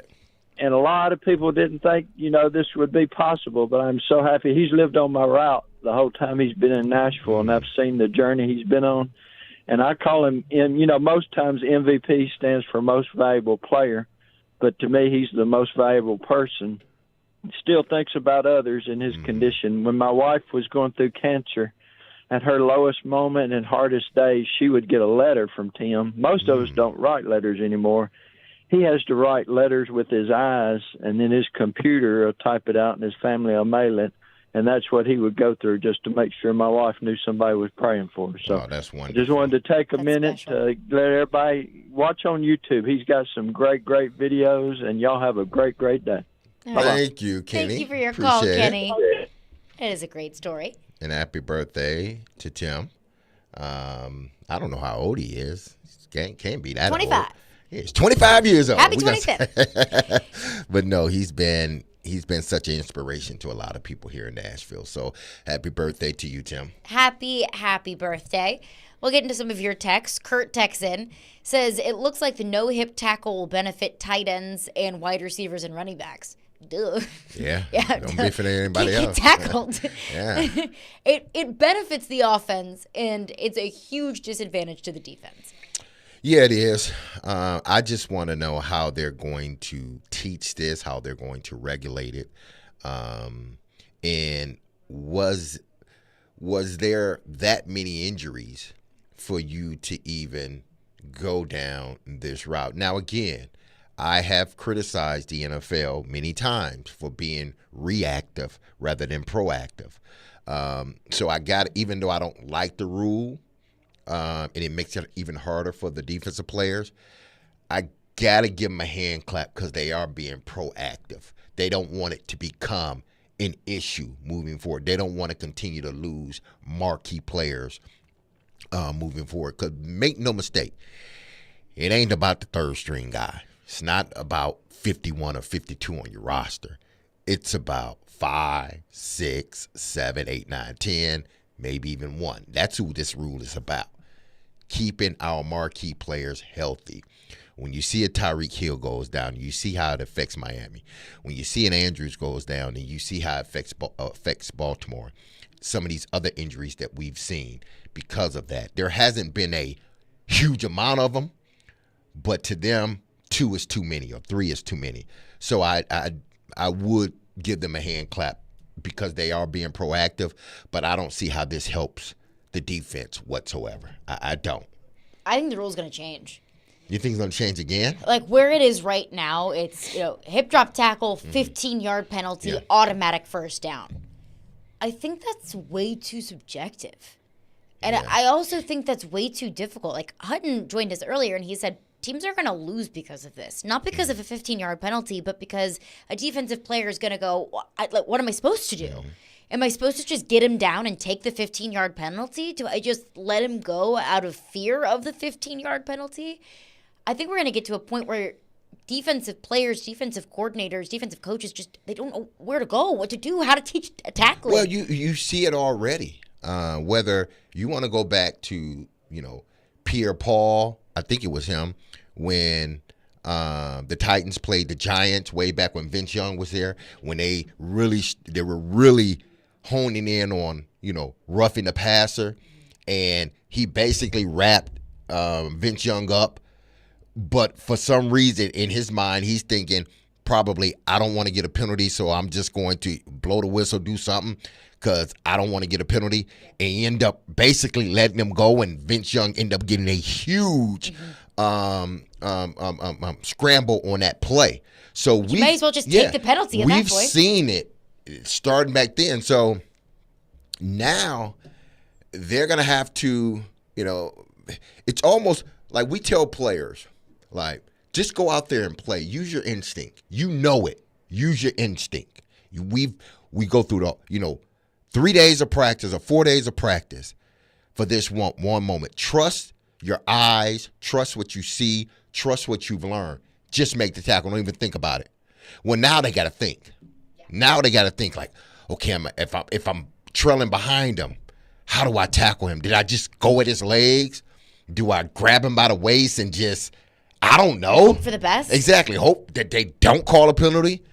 I'm with you. Push him forward and give they up may the have yards? to sort of rethink this rule after this season, depending on how many calls that are made this season. I do predict there will be more calls made in the preseason Totally. than in the regular season. But I think there's going to be a moment or two in the regular season where either the 15-yard penalty is going to cost the team, or a player saying, I don't want to tackle him. I'm going to try to tackle him this way, end up missing the tackle. Yeah. And the guy ends up getting the first down. Hut's right about that. I think those things will start to happen. And I think they're going to want to set the precedent early Yeah. of, look, this is the rule change and we're going to enforce it. I totally expect that. But what I don't want to see is every single down, another 15-yard penalty for a hip drop tackle, another 15-yard penalty for a hip drop tackle. I don't think it's going to be that dramatic that you're seeing it 10 to 20 times a game. But it's just, I just play the game. I just want to see them play the game. I am all for making the game safer, but play the game. Yeah, football is a contact sport. Come on. Unfortunately, injuries happen. Yeah, and you're you right. can't completely eliminate them from the game. All right, 615-737-1025 is our phone number. We'll get back into your phones and your thoughts and reaction from the NFL kickoff changes. But coming up next, Jim Wyatt had a great piece on TennesseeTitans.com. He sat down with Rand Carthon, kind of a pre-NFL draft conversation with Rand Carthon. We know it's lying season. We know it is smokescreen season. We know it is deceit season in the NFL, especially as far as GMs are concerned. So what Rand Carthon had to say with Jim Wyatt, we buying it? We'll get into that coming up next. Caroline, Willy, D-Mase. Hey, tomorrow is your chance to participate in Predators Pick to Click. If you correctly guess a Preds player that scores a goal in the Preds game tomorrow night, then you will win a pair of tickets to an upcoming Preds home game. And let me tell you, that's the hottest ticket in town, those freaking Predators. Participate with Robbie and Rexroad tomorrow morning at 8:45 a.m. Pick to Click brought to you by TJ Anderson Homes of Benchmark Realty. List your home with TJ to get your home seen, heard, and sold.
Caroline, Willy, D-Mase, 1025, 1063, The Game and The Game Nashville app. We are streaming live on Twitch, Twitter, YouTube, and Facebook Live every single day. Willy D is en route to Arizona. The hottest team in the NHL, the Nashville Predators, taking on the Arizona Coyotes in Phoenix tomorrow. So no Willy D today, but we'll catch up back with him tomorrow after morning skate. But D-Mase, I did want to touch on this. Jim Wyatt has had great content coming out from the owners' meetings. He had a sit-down with Will Levis today that I do want to get into. But he also had a sit-down with Rand Carthon at the owners' meetings. We know this time of year is lies, deceit, smoke screens. I'm going to make you think that I'm doing one thing and then I'm going to do something completely different. It happens every single year. Exactly. Where a team at the top of the draft takes a player and it's like, whoa, what? Like, you took this player? Everybody assumed you were taking this player or that position, so on and so forth. So Jim Wyatt had a sit down with Rand Carthon at the owners' meetings. So, Jim Wyatt's asking him all sorts of questions about the draft. So Jim Wyatt writes, with quarterbacks and receivers projected to go early, the Titans could have their pick of the top tackles when they're in the clock, currently holding the 7th overall pick. I think we kind of think that at this point. So the pick has to be a tackle, right? Rand Carthon says, everything is still on the table. This tackle class is really deep, so there are going to be valuable guys throughout the draft. It's so funny. Everybody has all of these speculations about what we could do and could not do. Even my 16-year-old daughter texted me the other day, hey, are we taking this tackle that everybody had us taking? She's now looking at the mocks and asking what's going to happen. So it'll be interesting. We'll see where we are, but everything is on the table. Do you buy that? First of all, that's what Rand Carthon should be saying. Yeah, that's what he should be saying. But do we buy it? Do we buy it? Nah, I really don't buy it. And listen, he's doing what GMs do. He don't want to show his hand because we understand, we know, what happened in this situation last time when you sort of showed your hand. And it got outside of the building, and then all of a sudden, and now you have to play that player. Every now you got to play year. the quarterback CJ instead Stroud of being able to draft him. Looks like the next Patrick Mahomes. Exactly. So we understand why he is doing or saying what he's saying. Do I wholeheartedly believe him? Probably not, because listen, at this juncture of the process, you can say everything is open. We can take just about every avenue there is to take. All these avenues y'all talking about, yeah, we could take any one of them. We can trade out of the pick. We can draft a pick. We can draft somebody at that 7th pick, the tackle, or we can draft a receiver if the receiver's there. Or we can move down, accumulate picks, and still get our guy we want. So he's going to leave himself open to having more options so no one can pinpoint which direction they feel the Titans are going. Now, if you've been watching them, you think more than likely they could be going the tackle spot. Or if not that, possibly the wide receiver. You look at those two positions. But a lot of it is going to be predicated on what's done in front of them. Which team make a trade to try to move up in front of them to possibly get that guy that they want. If that happens, then now you got to readjust. So I do believe from the standpoint of, what he said, because in theory, yes, because we don't know what's going to transpire before we even make our pick. Right. But I think realistically, if everything went status quo, like many are saying, then Alt will be there for you. And I don't know why you would even think, should I take Alt? Should I take a receiver? Should I take a video Suzanne? Should I take No, you need to take that tackle. Mm-hmm. Because aren't we trying to find out if this is our quarterback for the next 10, 15 years? You need a solid offensive line to figure out if he is the guy. Yeah, so a little bit of me understands why he's doing this, but do I believe it?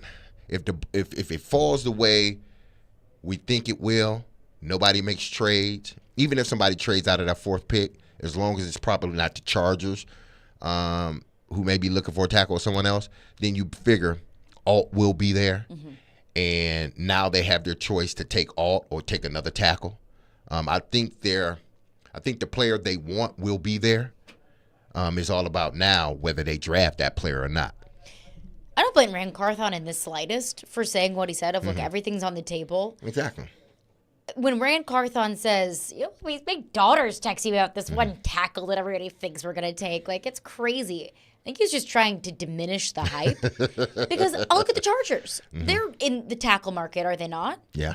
If I'm LA and I'm looking at all of these mock drafts that have Joe Alt to the Titans, if I'm the Chargers, why not say, look, I know that Malik Neighbors is on the board, or even Marvin Harrison, but we really need a left tackle.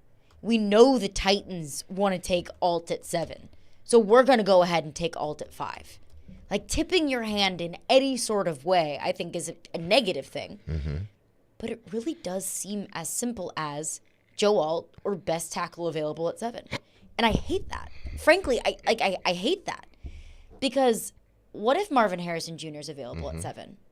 What if Malik Neighbors is available at 7?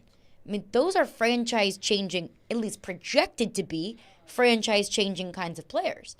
Like, if Marvin Harrison Jr. or Malik Neighbors or Roma Dunze is guaranteed to be the next Justin Jefferson, can you pass on that guy?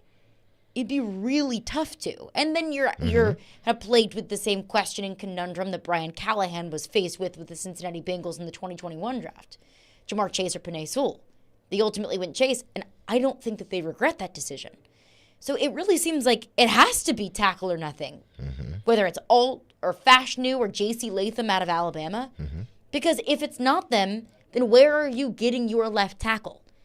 But in Mike Tannenbaum's recent mock draft, your favorite guy, Mike Tannenbaum, he has Marvin Harrison going 9 to Chicago. Can you take a tackle over Marvin Harrison Jr.? For one, I don't see how he gets out of the top 5. I don't either. Now, listen, there will have to be a lot of trades, I think, to happen. At least 2 trades that will probably essentially put Marvin Harrison outside that top 4 or 5 pick. Because if either you're moving up to get a quarterback or you're moving up to get one of these tackles, one of the two. I'm not sure teams are moving that far up to get one of these wide receivers. As good as they are, the top 3 or 4, I don't think they're moving up to get them. But if Marvin Harrison is there, do you pass on him? On one hand, it's like, no, you don't.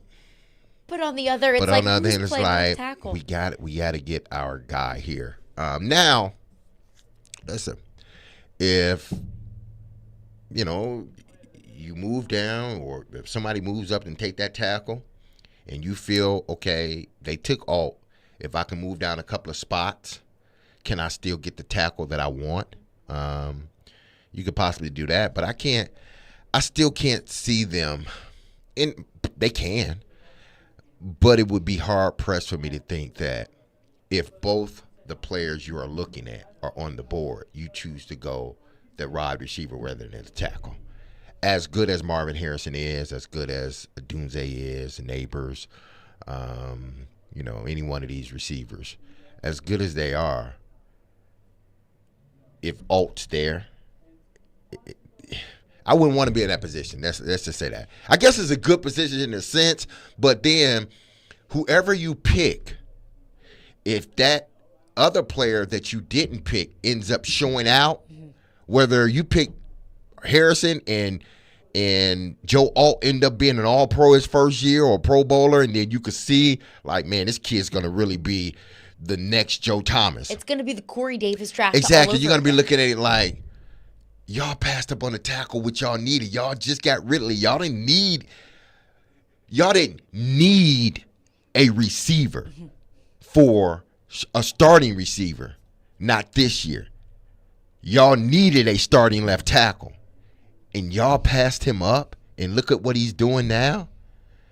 You wouldn't be able to live that one down. So, listen, I would rather pick that tackle that I desperately need and possibly be wrong than get that wide receiver and watch that tackle flourish and think, like, damn, we don't have a tackle. Or we do, but we're going to try to get another. We're going to have to try to replace that position next year. Some guy we found on the Exactly, street absolutely. just to fill in that position. So get that one player that you love. Get that tackle if he's there. And again, wide receiver for me, it's not that much. It's not a dire need as it was before they got Ridley. Now that they have Ridley, it feels like, while wide receiver obviously was very much so a need even before they got Calvin Ridley, it felt like, okay, you can address that elsewhere. But you said you wouldn't want to be in that position. I wouldn't either, because it's like picking like the red pill or the blue pill, right? Like you're going to have crazy experiences with either. Exactly. So how do I pick the greater of two great things? But Rand's probably going to be in that position. Yeah. It's With one of these receivers, probably not Harrison, but he may be with a could be Dunze Neighbors. or Neighbors. or yeah. a Dunze or Brock Bowers or Dallas Turner or Joe Alt and Olaf Ashnu. Like there's going to be elite premier players at dire positions of need available at 7. And I think that you could justify, all right, we're going to pass on Brock Bowers because he plays the tight end position, and we don't feel like that's as important of a position for us right now as left tackle is. I think you can probably swallow that one a little bit easier than if Malik Neighbors is on the board. Malik Neighbors just ran a 4.340 at his pro day, a 42-inch vertical. Like, there's a lot. I saw an Adam Schefter tweet that he said there's a lot of people in the NFL, general manager scouts, that have him as the best receiver in this draft. If he's available, which he very well could be at 7, and Joe Alt's available, it's a tough one. That's a conundrum that Rand Carthon is going to be faced with. So I'm glad it's not my job, but it is Rand's job. Yeah, it is. But if I was Rand, I think I would have to take the tackle. Yeah, I'm taking the tackle. Because we haven't been able since, really since Taylor Lewan's injury. They haven't been secure at that position, because even with Taylor coming back, especially that first year, he still was hampered by the knee injury, and then he started to show flashes of what he was before, but then he gets hurt. So it was never any stability, because he was hurt then back, hurt then back. Even though he was a good player, there was never any stability. So they haven't had true stability at that position for the last 3 years, really. Because, again, it wasn't Taylor Lewan's ability to play the game. It was his availability and him still dealing with the injury. They need to get to a point where they don't have to worry about that position anymore, at least for the next 5 to 6 drafts. I'm sick of worrying about Yeah, tackles. exactly. That's sick a of worrying position. about the freaking kicker. That's why I say, this is a position that, to me, you have to. If Alt's there, I don't care if Neighbors is there. If Alt's there, I'm taking him. And then what I got to worry about too with Neighbors,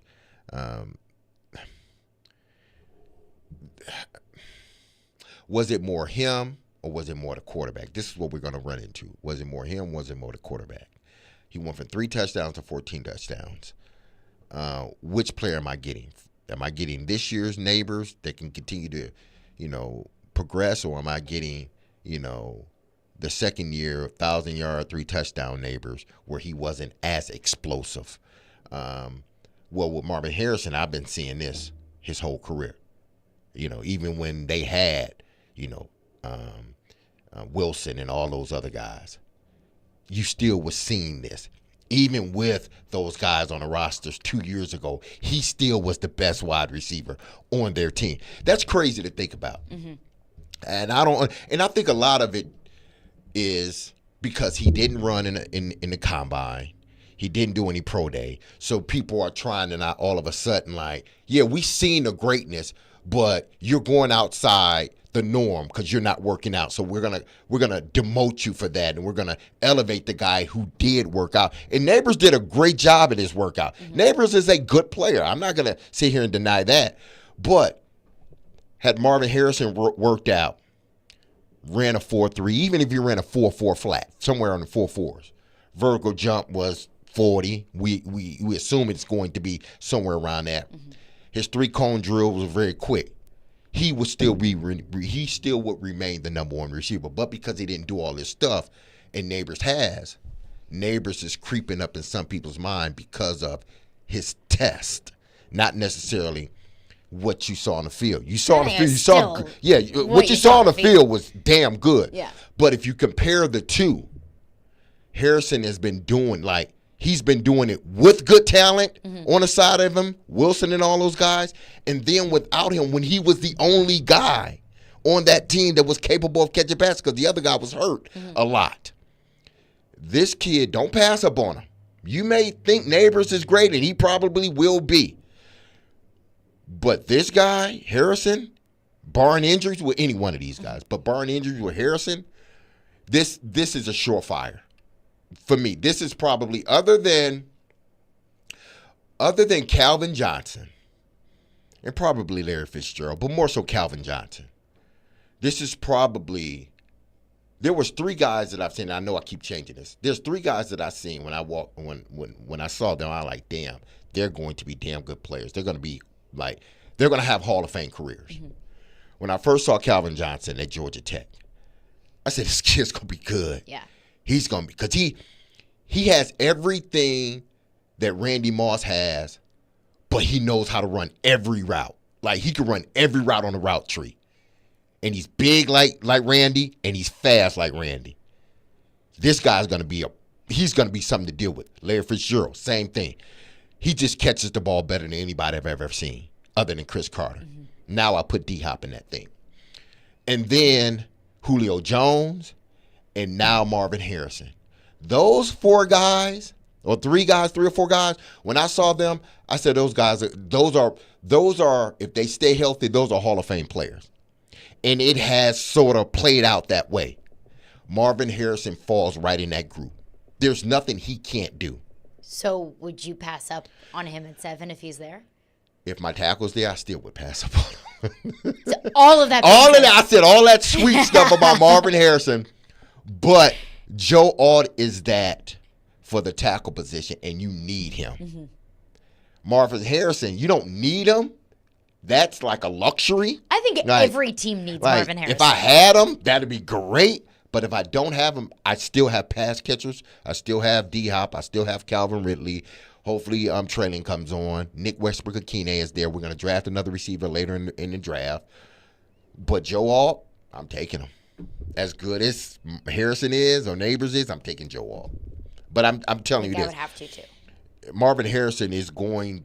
He's going to be what Jefferson and Chase and all these young guys are. He's going to be the next Devontae Smith. He's going to be the next guy.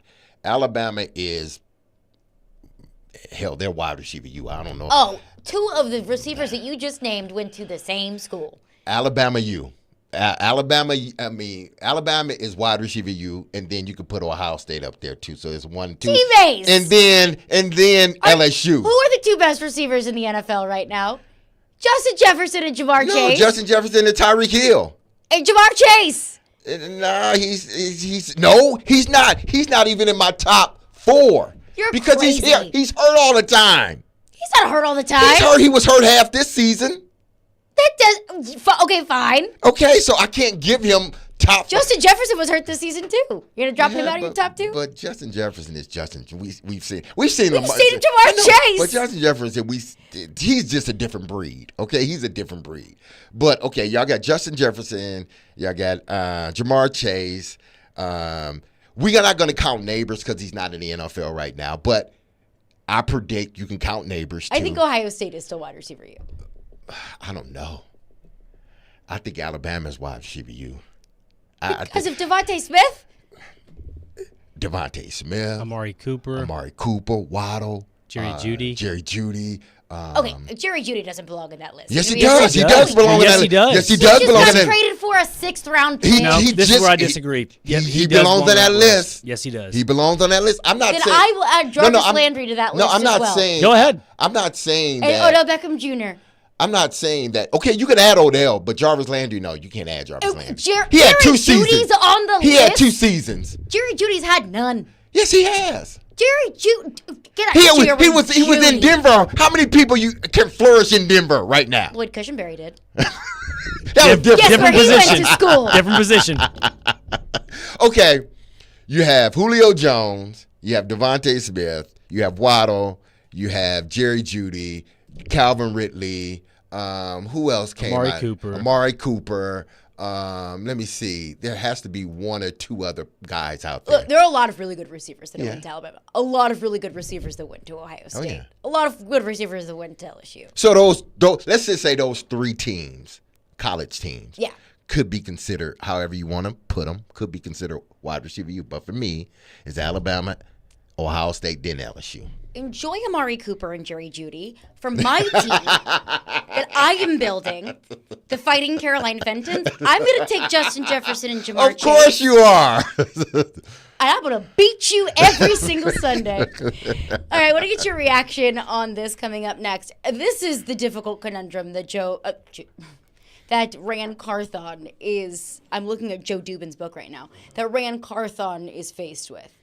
It is a realistic situation that Rand Carthon is going to have to choose between Joe Alt or Malik Neighbors, or Joe Alt and Marvin Harrison Jr., or Joe Alt and Roma Dunze, or Joe Alt or Ola Fashanu, or any of these elite players in the draft. But can you pass on one of these elite receivers for the left tackle? Rand Carthon says anything is on the table. We'll get into your thoughts on this coming up next. Caroline, Willy, D-Mase, 102.5, 106.3 The Game.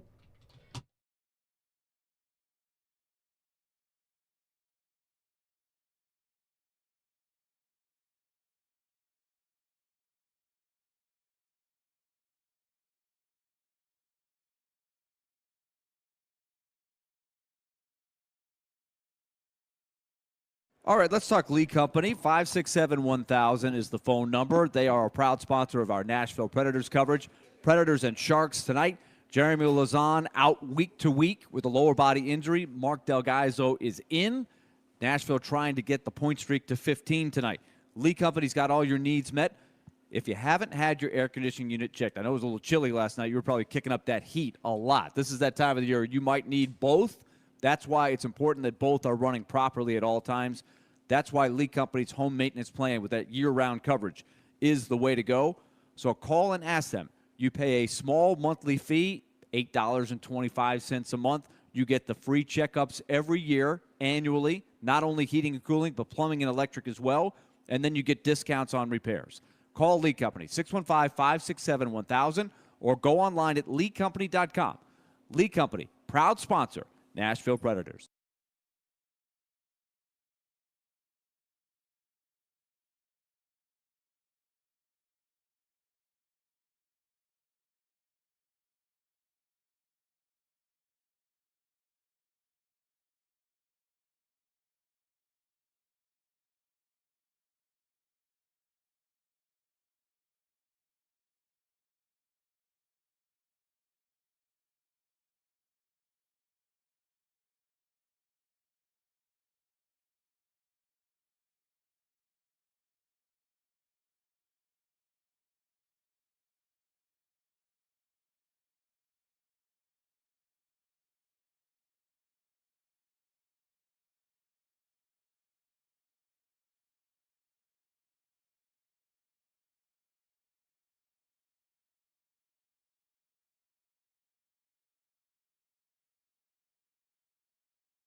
how deep they are, the draft is at both of those positions, but how do you weigh like a top O-lineman against one of the top receivers and what you can do coming back in the season? Again, it's, I think if you look at it strategically, it's about, the value, right? So if you're sitting there and there's a receiver there, knowing that there's a deep O-line class, it's like, all right, where can we, supplement this position, later? So it's about playing those two parts off of each other, whether that's in free agency as well, and in the draft. So it's about trying to mix and match those two pieces. There you go. That was Ran Carthon at the Combine. Caroline Willy D-Mase. We're broadcasting from the Spring Hill Heating and Cooling Game Nashville studios, keeping your home feeling comfortable all year round. Now, Jim Wyatt sat down with Ran Carthon at the owners' meetings, and Ran Carthon was persistent and said everything is on the table. That's what he should say. I don't know how much I buy it, but that is what he should say. Yeah. One thing that I do buy, though, that I do wholeheartedly believe is the truth at this point in the draft process, when Ran Carthon says, excuse me, I'm trying to find it. When he's talking about moving back in the draft, he said everything is on the table with where we are. You can stay. You can say you want to trade out, but in order to trade, you need a partner. So we'll see where we are. I do believe that that is most likely in play. That if there is a trade partner that calls Ran Carthon on draft day and says, hey, look, we're the Minnesota Vikings at 11. We'll trade you, let's say, hypothetically, our next year's 1 to move up to 7. I think that would be something that Ran Carthon would have to entertain and is willing to entertain.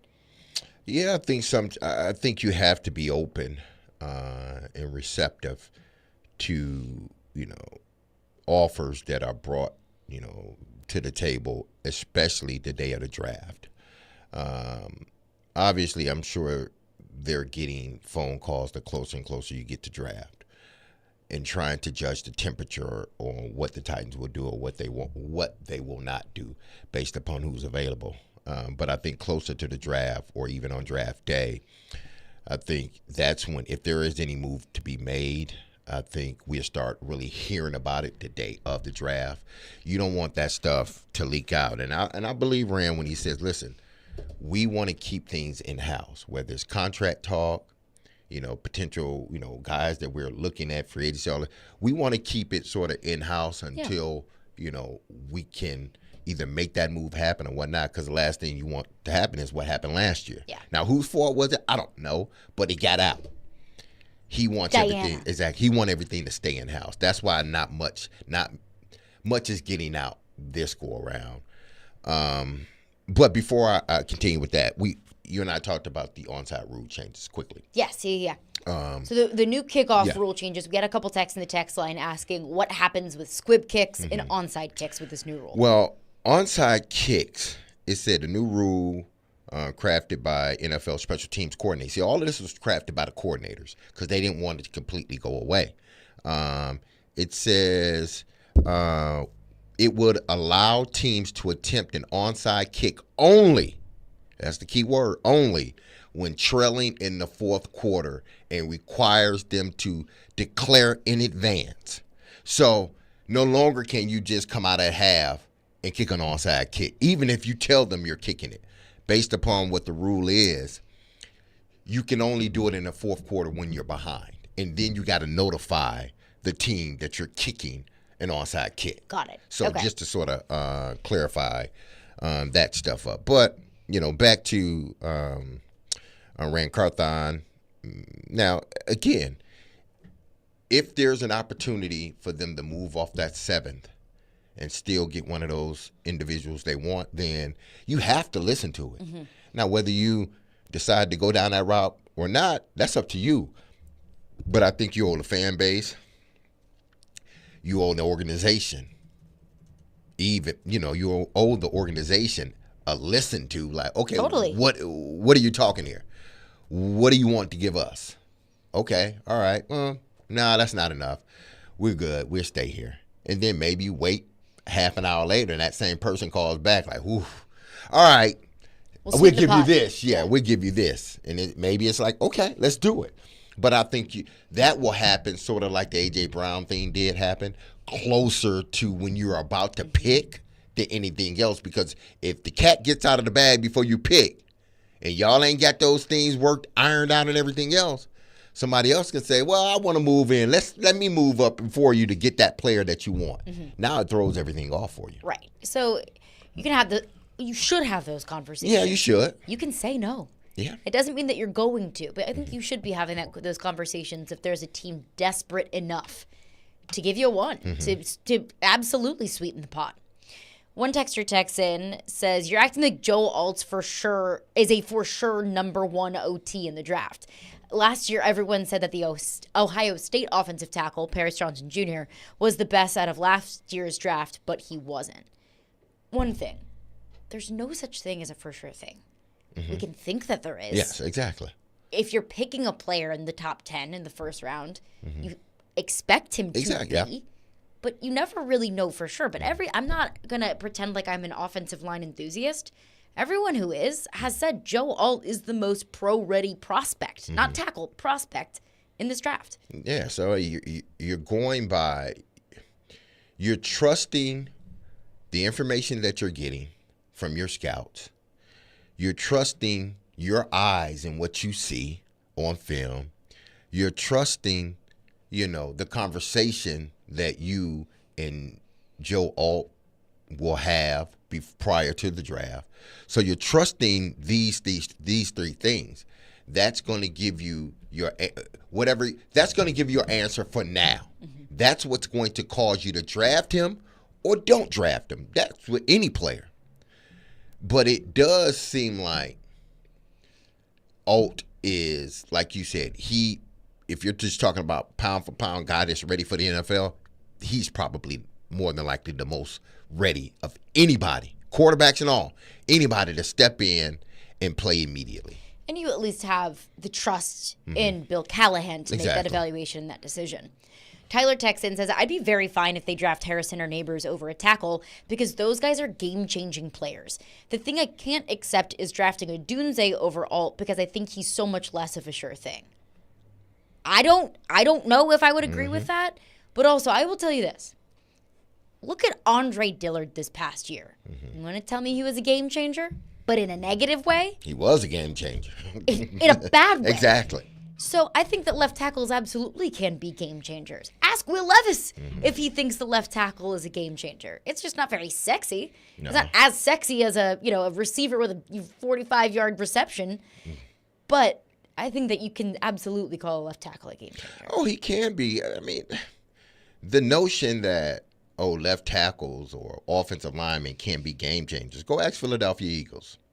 Go ask them if their offensive line 2 years ago was a game changer or not for them. Ask them every time they line up for the tush push whether their offensive line aren't game changers. They are game changers, people. Cowboys, they are game changers, people. They may not get the notoriety. They don't score the touchdowns unless you got soft hands. Some offensive linemen catch touchdowns every now and then.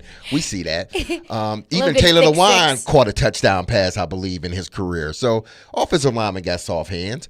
And they can be touchdown makers every once in a while or catchers every once in a while.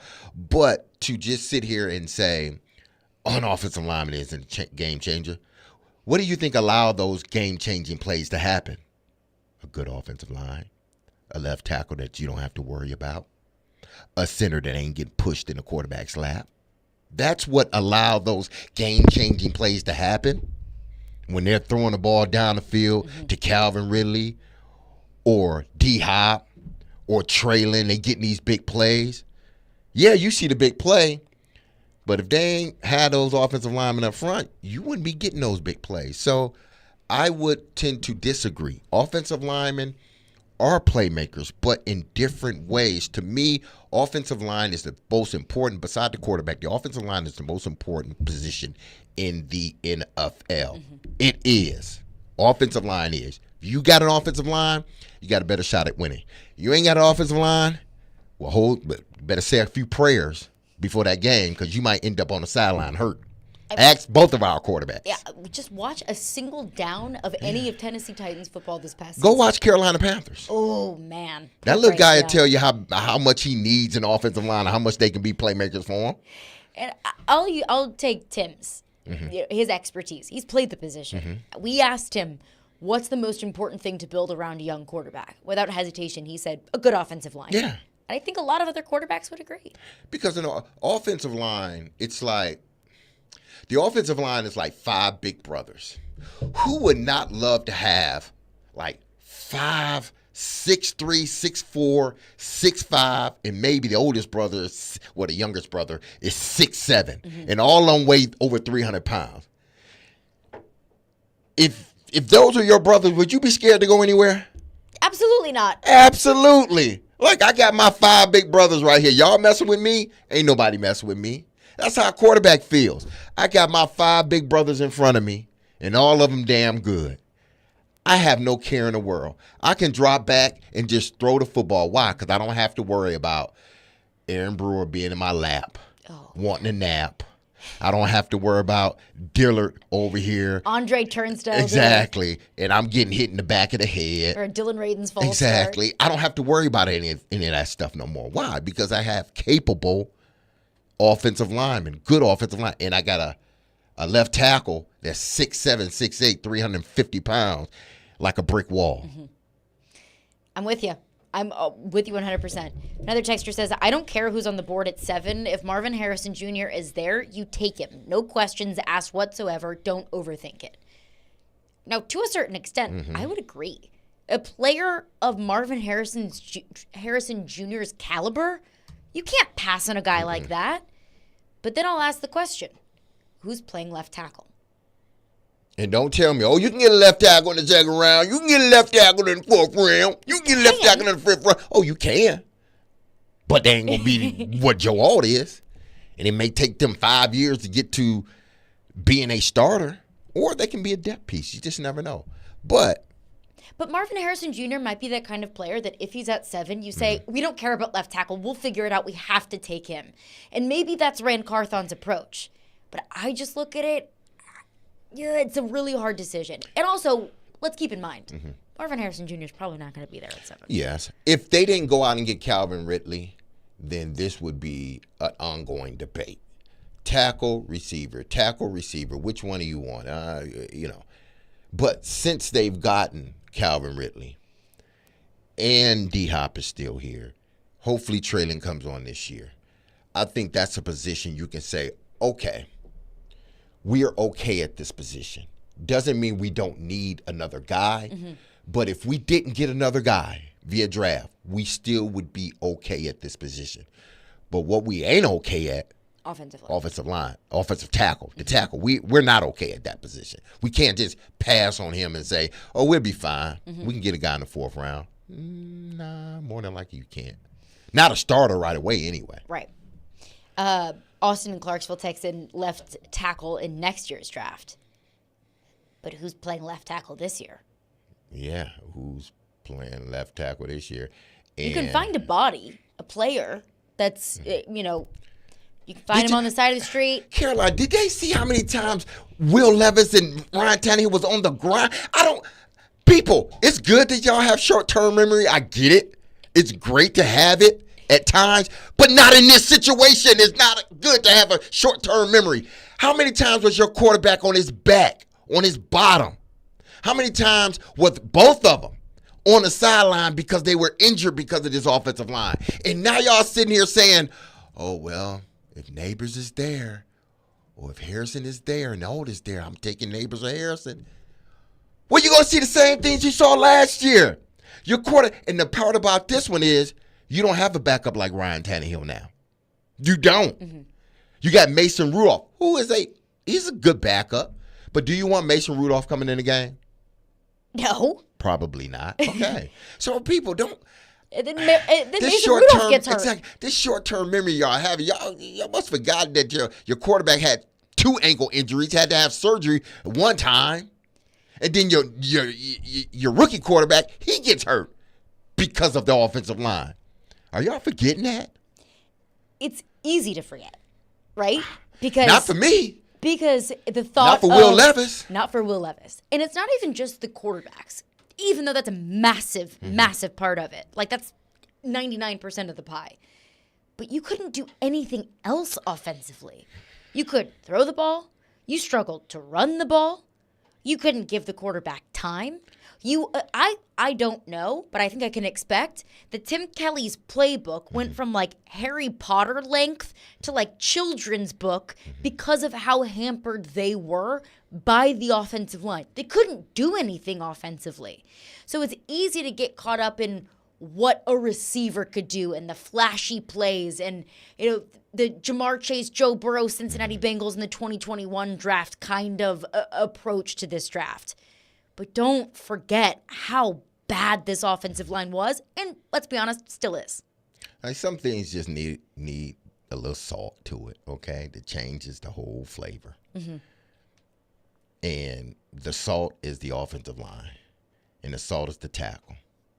Do you want to go out there with a tasteless offense, or do you want to go out there with an offense with some taste to it, some pizzazz, A little something. Yeah, a little something. You better go get that tackle because that's your salt. He's going to make the whole dish. He's going to make the whole dish taste better. Why? Mm-hmm. Because what he does affect the guy next to him, the guard, and what the guard does affect the center. What the center does affect the guard, and then so forth and so on. So if you tie them all together, you get you some good players, then we ain't got to worry about that. But if you don't, people, y'all going to be arguing about this again next year. Why didn't they go get a tackle? Look at what he's doing over here. Look at what that guy's doing over there. Offenses can't run if you don't have an offensive line. It's like a car. Car can't run if you ain't got an engine. Mm-hmm. We saw the Titans last year. Like you said, you know how many times that their offensive coordinator probably wanted to call this play, that play, that play. But then once he looked at his offensive line, I was like, damn, I can't call that play. They can't block. Protect. Yeah, they can't protect my quarterback. All of that being said, if Alt's gone and you don't think Nah, Olafashanu is very good, it's a different story. Let me take that back. Not that he's not very good. If you don't think that Olafashanu is the 7th best player in the draft, you think he's 15th best player in the draft, then you reevaluate. Exactly. But where it stands right now, if Alt is available, I would have a very hard time passing on him. All right, we'll wrap it up with more of your phones. Everything's on the table. Titans and those red freaking hot Predators in what was, I think, probably the most exciting Predators game that I've seen since I've gotten to Nashville. Everything's on the table, and we'll get into those coming up next. Caroline, Willy, D-Mase, say go to thegamenashville.com/bracket challenge and fill out your 16-team bracket to compete to win great prizes, including tickets to see Kings of Leon at Bridgestone Arena on September 26th. The 1025 The Game Bracket Challenge brought to you by ESPN Bet Sportsbook, Twin Peaks, and Volunteer Hose and Gasket.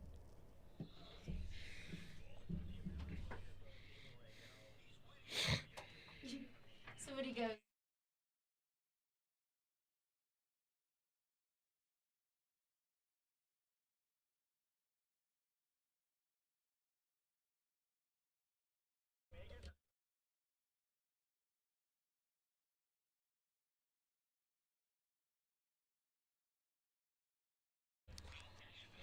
Happy hump day out there. It's hump day, March Madness Wednesday.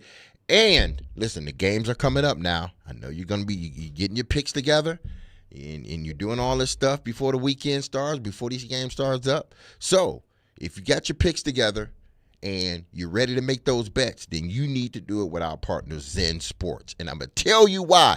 Because they are launching, which they already have, their introductory promotion available to all new customers in Tennessee. You know what it's called? It's called the No Danger First Wager. When you sign up for a Zen Sports account, people, you will receive up to $1,000. That's a lot of money. No Danger First Wager. When you place your first bets on Zen Sports, you will be reimbursed for the amount of your bet if it loses up to $1,000. Plus, Zen Sports has launched their VIP program for the premier bettors of Tennessee. If you think you might qualify, then listen up. The VIP program is by invite only, people. So if you feel that your Zen Sports play qualifies for a VIP consideration, please check out the program details and apply at zensports.com/VIP. No other sports book will offer you a premier sports betting experience with 24/7 top-tier customer support and bigger and better action than Zen Sports. So what are you waiting for, bettors? Get going and download their app today at zensports.com. That's Zen Sports, where betting just got better. And also remember, gambling problems, call 1-800-889-9789. Terms and conditions apply. Must be 21 years or older to bet here in Tennessee.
it all. Caroline, Willy, D-Mase. We're brought to you by Zen Sports. Start earning cash rewards on your bets today. Gambling problem? Call 1-800-889-9789. Terms and conditions apply. Must be 21 or older and in Tennessee to bet. The Nashville Predators simply cannot lose. They cannot lose. They haven't lost in the entire existence. Yeah. 25 years. Yeah. But last night, I think, was so telling and showing of the just relentlessness and the lack of quit that this team has. Down 4-1 at the end of the second period. I don't know how you could think that this team can't beat anybody. But when it comes to the playoffs, D-Mase, there's 3 teams that are likely to see the Predators in the playoffs. Dallas, Vancouver, and Colorado. I don't want a piece of Colorado because I think Colorado is probably the best, if not one of the best teams in the NHL. One type of conversation has been, well, I would rather the Predators play Dallas because it's a closer trip. I know you haven't, gone back and forth in a 7-game series, but I mean, you've experienced travel and having to play a game and travel back. How much of travel do you think is a factor in all of this, or should be? In a 7-game series, I think it's more of an issue. It's more of an issue than saying somebody playing a one-off. Because like potentially a 7-game series. If this thing goes seven games, you got to travel 4 times back and forth, because you are the lower seeded team. But also, so do they. Yeah, they got to travel too, but it's harder traveling, at least from my experience, traveling from the East Coast to the West Coast rather than the West Coast to the East Coast. Interesting. Because when you're playing, your body's still, it's still sort of, it's like I'm playing, but I shouldn't be playing. I should be already done in a sense. Yeah. So I guess it all depends on when the game starts. Because if it starts late, then, it starts late in California, 7 o'clock, 8, 9 o'clock here? That's a late game. Yeah. So, coming from west to east is a little bit, at least for me, it was a little bit easier.